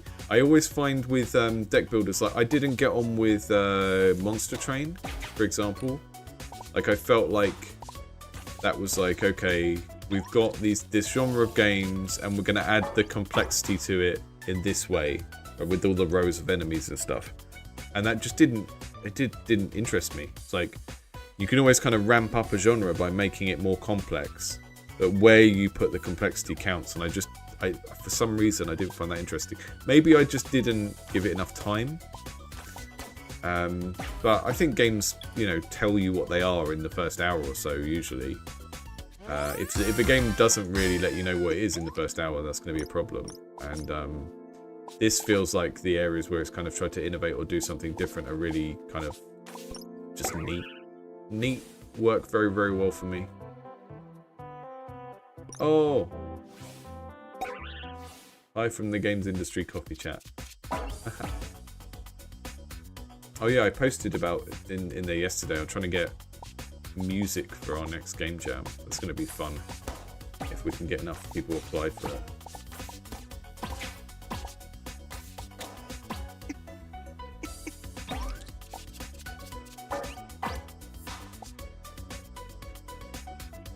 Average together the buffs of all the crew in your hand and redistribute evenly. Sure. Why not?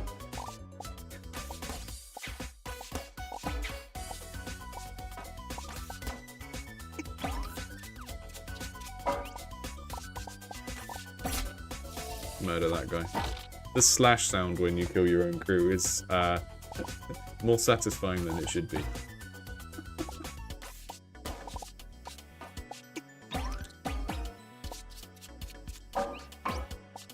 Right.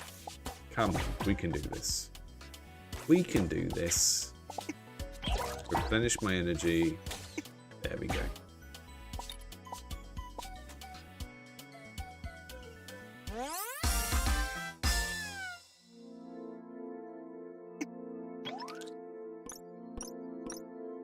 Bloons tower defense is a classic. I feel like Bloons desktop tower defense I really liked because the stuff pathed around what you built and that could make for really interesting dynamics.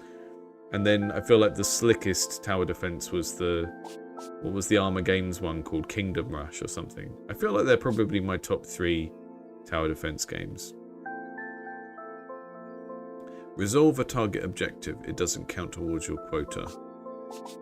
I mean, I'm going to get a black hole if I'm offered a black hole. I don't even care what it does.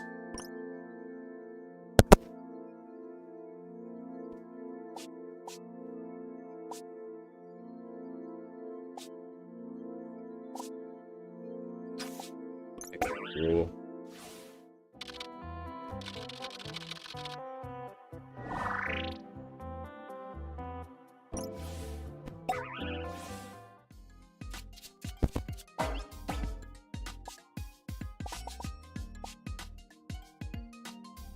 That's the one that gets us more energy next turn if it resolves something. So I think we'll go buff that on there. That's not quite enough, but we'll just do that, I guess. So we should have 4 energy next turn. Yep.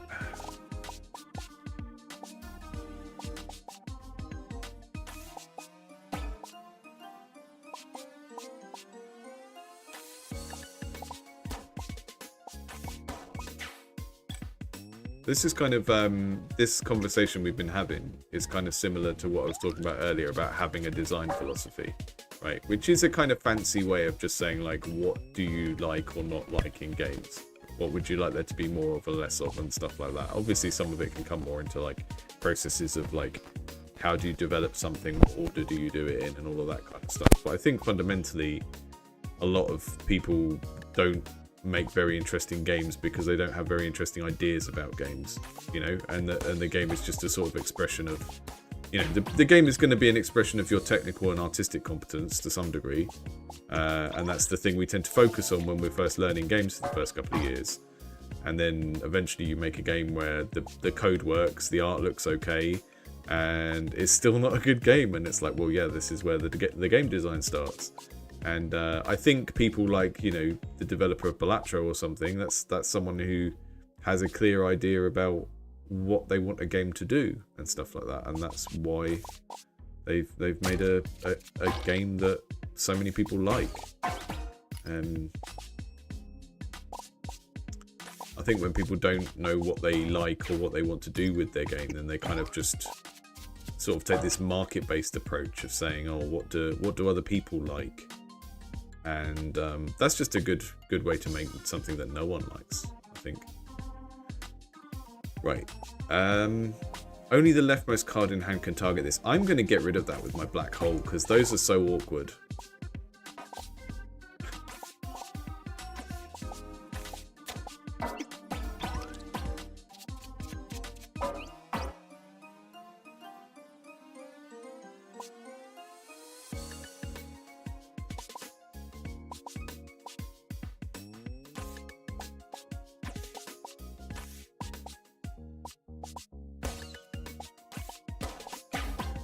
We've got a lot of hazards to try and resolve here at the moment. I think I can get rid of one of them at least.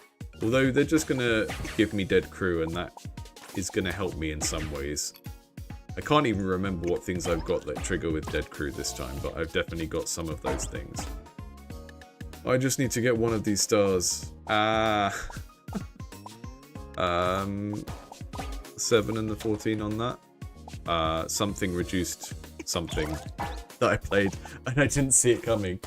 That was a bit of a bummer. I'm glad I still had that ability left to replenish my energy, because one of the things just played less effort than I thought it was going to do, and I don't know why.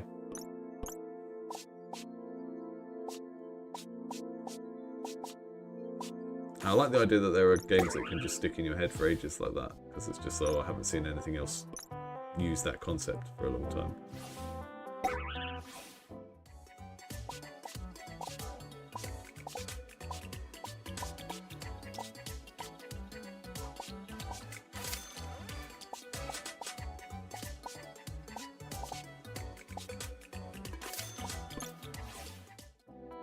I think, yeah, when it comes to the difference between like development and design, you have to spend, if you want to be able to actually make anything yourself, like anything at all, you have to spend so much time learning that hard skill, and it just makes it very easy to neglect learning the soft skills. You don't even need to necessarily learn the soft skills by reading loads of books about game design or whatever, but at least having opinions and conversations about it. You know? Like if you took the developer of every Bullet Heaven Survivors like on Steam and paired them up with just a random frequent poster on the Vampire Survivors Reddit, they would solve so many of the design problems in their game so quickly by just speaking to someone who is a fan expert of that genre. Because often we sort of look at a genre like that and we go, oh, that looks relatively simple, I can make one of them. And it's like, well, you're probably underestimating what it takes to make a good one of them.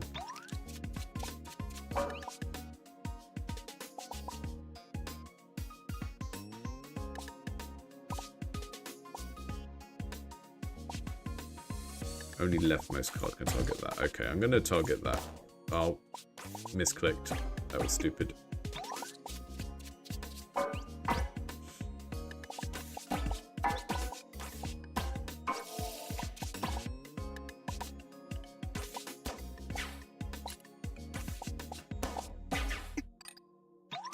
Okay, doing okay this time. Right, going to buff this guy with the conveyor belt. First time I'm getting a chance to use this, because the first time I bought it, I put it in a bin immediately after, because I thought I was upgrading it.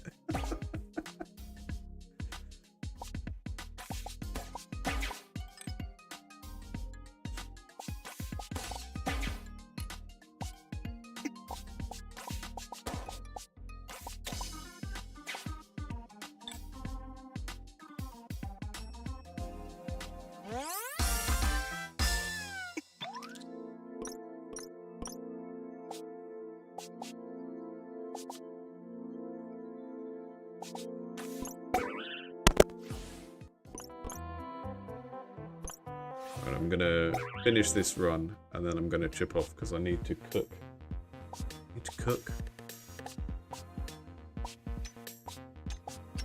It would be good if some of the upgrades reduced the cost of things. What are we upgrading?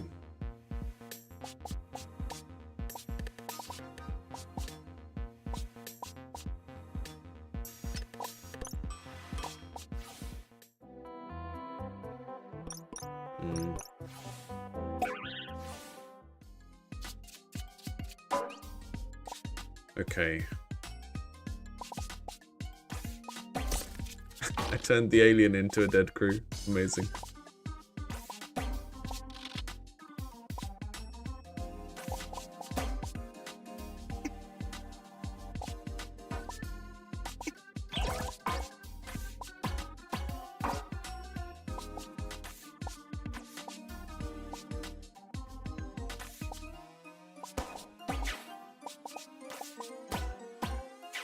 And we've got ourselves an extra energy for the next day. Right, I need to chip these guys down because these are the things that make your cards cheaper on this challenge. This boss is so... hurts my brain slightly.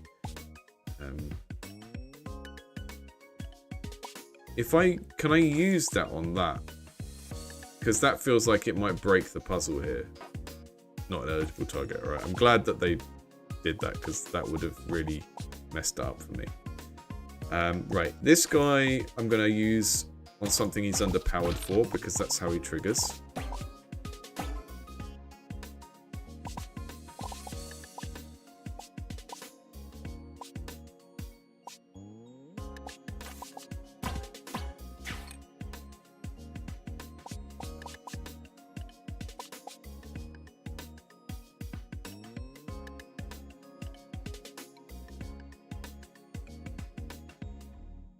Yeah, you know you're talking my language there, Seamus. The last video I put up, you know, I talked about playtesting and how your game should be playtested before you try and sell it to anyone and all that kind of stuff. And I literally told people in the video, like, a very specific piece of advice about how to get playtesting online. And I still had people go, how do we get people to How do we get people to play our games? How do we get people to play test? I literally just told you. And people often use where they're from as well. They say, well, I'm from a developing country, or however you want to phrase it.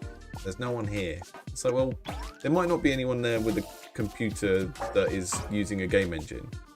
But there's probably people there that are really interested in games and want to play a game being developed by someone locally. You've just got to, like, have some faith in other people's curiosity about the subject.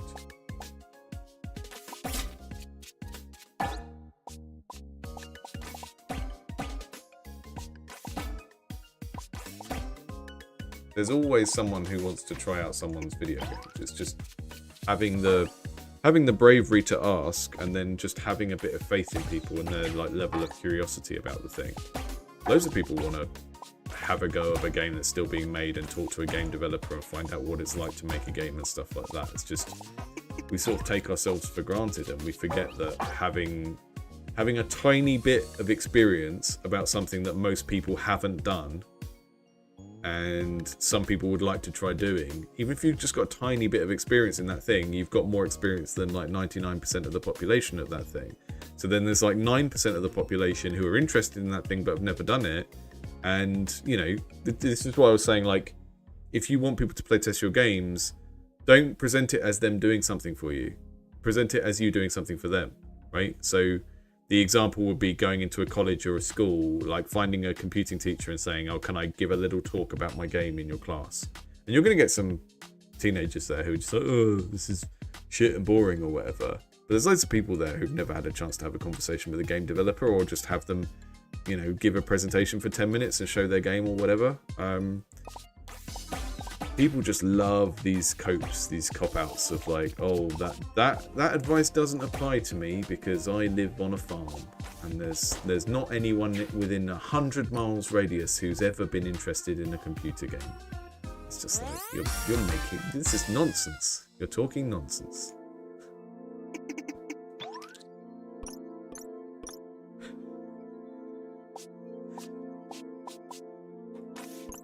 Welcome back to the Skindred cast. This is now a Skindred.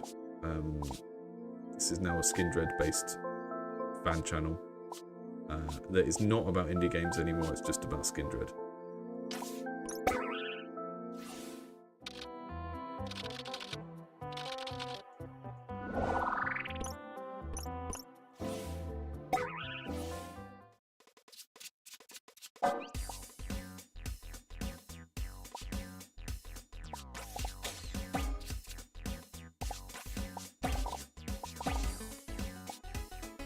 I love that slide mechanic so much, it's so fun. I buff them up to maximum, use my power. It still always seems best to just use that right at the beginning, because then you get all of your buffs out of it and stuff. Right, leftmost has got to be played on that one. I think these little restrictions need their own icons, like the leftmost, you have to play the leftmost card, okay, that should be a little left arrow or something. Because having to check it to get that tooltip to come up is quite annoying.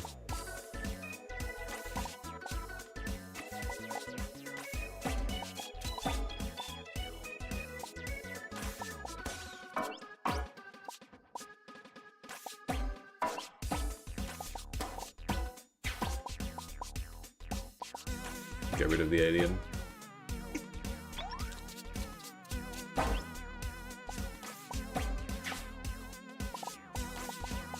The black hole's great. It's just like a total hand wave. Oh, I don't want to deal with that. Get rid of it. It's good.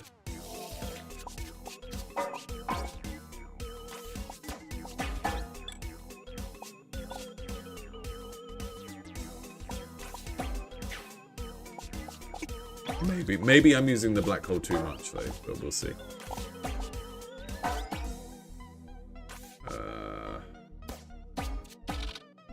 That loses star value every day. There's so many interesting variations on some of these mechanics. It's really neat. I can't finish it today. I'll have to finish that one.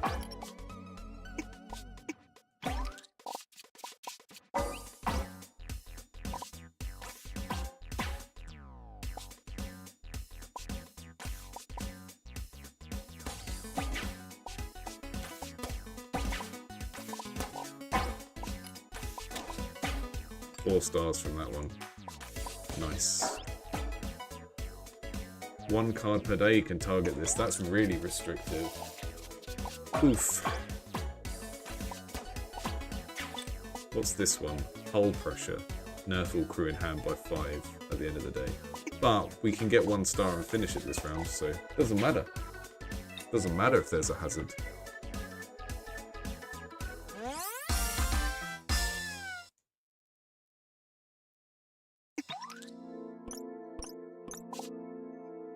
Trash chute. Snack box. I'm gonna go for a trash chute just because I haven't had one before.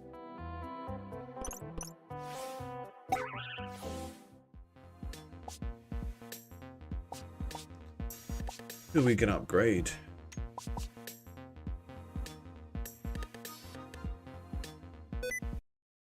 Doesn't look like that upgrades in any way.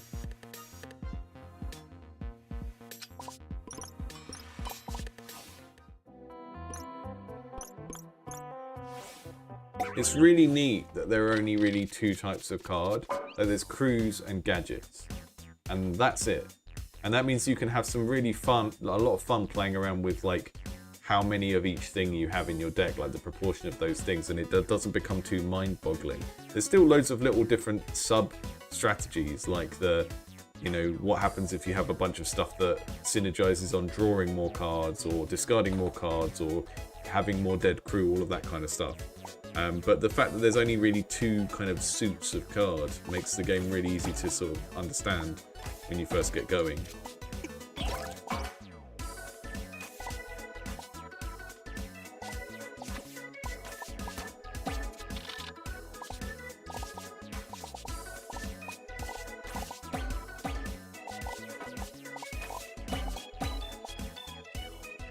Sticky keys, I know.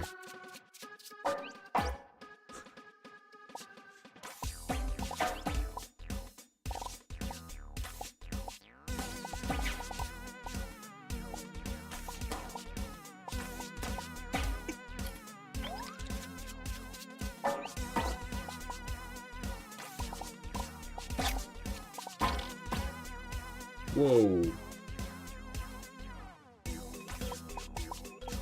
He's a very strong lad.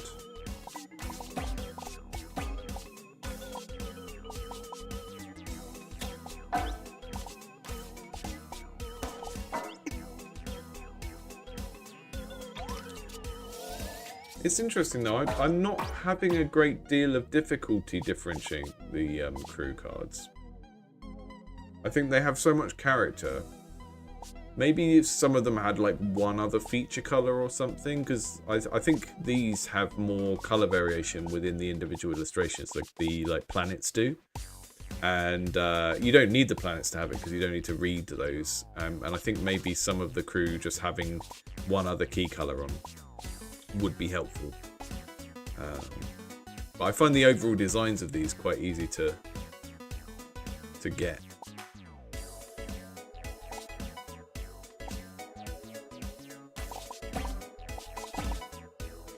Make that crew strong, and then I need to beat something with that, and then we get another energy the next day.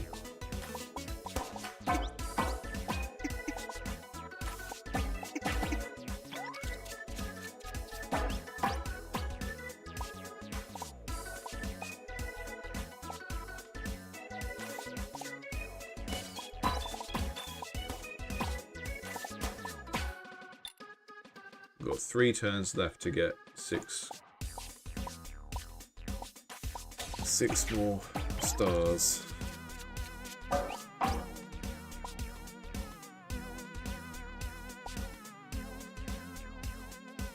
Okay, that's going to make my crew in hand way stronger. Use that to draw more.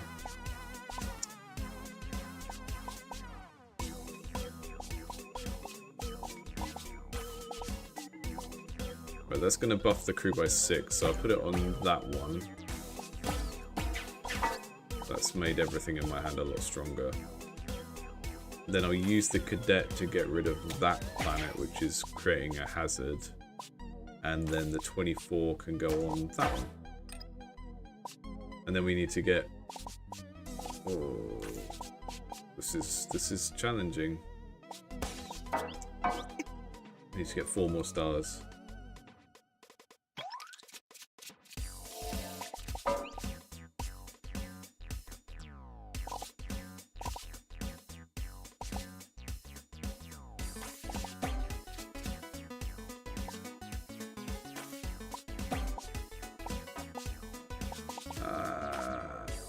I fudged that. I wasn't looking at the energy costs.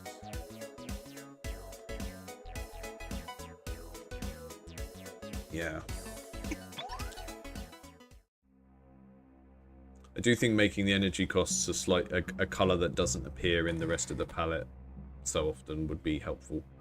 Like bright blue or pink or something, just because that green is such a common color in the color palette, and although they've used a neon version of it, it kind of still makes it a little bit easy to forget about as a resource, which I generally don't find myself doing in other deck builders, so I think it is must be a visual design problem. Not sure. Anyway, that was Negative Space.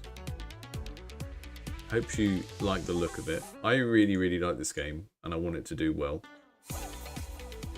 And I think you should play it if you like the look of it. You should wishlist it on Steam. That's what this button is. There's this thing. So there's a I don't know if you're aware of this, but there's a service called Steam, which is a way of buying computer games on the World Wide Web. And one of the things that computer games on Steam need in order to do well is lots of wish lists. So if you found this game in the slightest bit interesting, then you should go and look at it on Steam following the link from this stream, and you should click on wish list and it will add it to your wish list. And that is your way of allowing the platform Steam to know that you kind of like the look of that game and you might purchase it at some point. And that's helpful to the developer, because if they get enough wish lists, then they get increased visibility on Steam, which means that Steam will find other people that like things that this game is about and push it to them. And it will go, hey, do you like deck builders? Do you like outer space? Do you like funky music? Do you like purple? Do you like the colours purple and turquoise? You're going to love this game. I don't think there's actually a Steam tag for how purple a game is, but maybe there should be. Yeah, leave me a message and comment on whether you think there should be a Steam tag for purple games. I think I would play a game just because it was very purple, but that's just me, I suppose.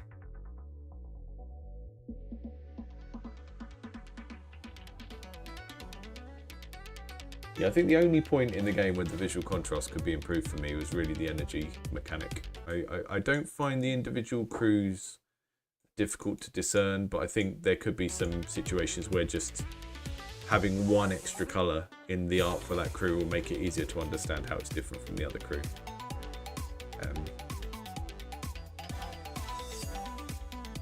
I don't know what you mean, that's my normal tone. So on the internet, on the World Wide Web, there are people that go on their computer with a camera and a microphone. And nowadays they do things like they'll just play a computer game and they'll talk to people who are in a chat program while they play the computer game. And sometimes they do that for to sell advertising space. I don't do it that way. I do it so that people will give me money on Patreon instead. But the trade-off of that is then those people that give me money on Patreon are sort of entitled to get me to do things. So they'll sort of send me letters in the post saying things like, you know, will you sing me a Celine Dion song? Here is a tape cassette. Please record yourself singing it and then mail this tape cassette to me. And I wouldn't mind doing that. It's just they could be in Canada or something, and it's quite expensive to mail a tape cassette to Canada. So maybe going down the Twitch route and just selling ads is better, but you have to have quite a big audience for that. And in order to get a big audience, you have to have stupid views about things. You have to say things like You have to say things like the person who made this game should be ashamed of themselves.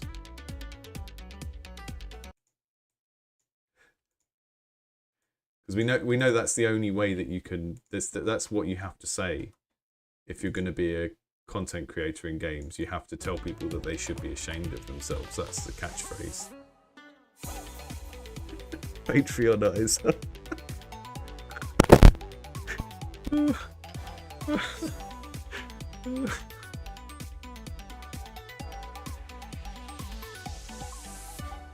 I'm glad that some of you can tolerate my green screen. Someone left me a comment last week. I probably already talked about that on the stream. Complaining about my wobbly edge. I quite like it. I think it suits the aesthetic of this game particularly. I've got a wobbly edge. Because everything in this game's a bit wobbly. Is there a way I can... Hang on. Maybe I can make myself even more in line with this game's aesthetic. Let me just try something.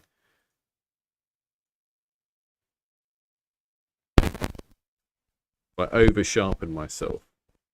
Is there a way I can turn myself into pixel art? Color correction. Here we go. Here we go.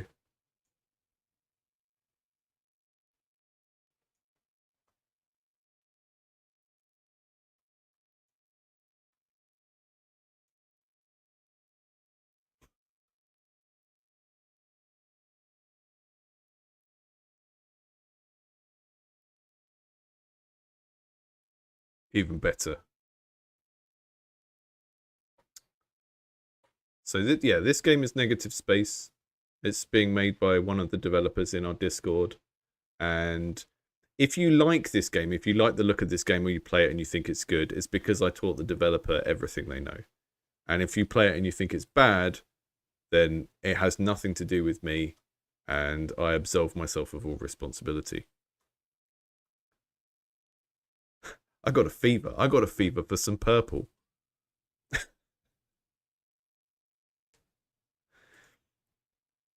Yeah, the way to get away with the wobbly edge is definitely to have a smaller image in the first place.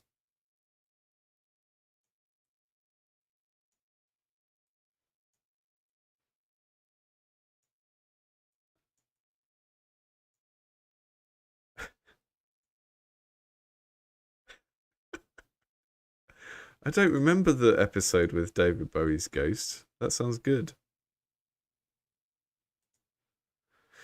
Ground control to Major Tom. Play your deck builder and put your cards on.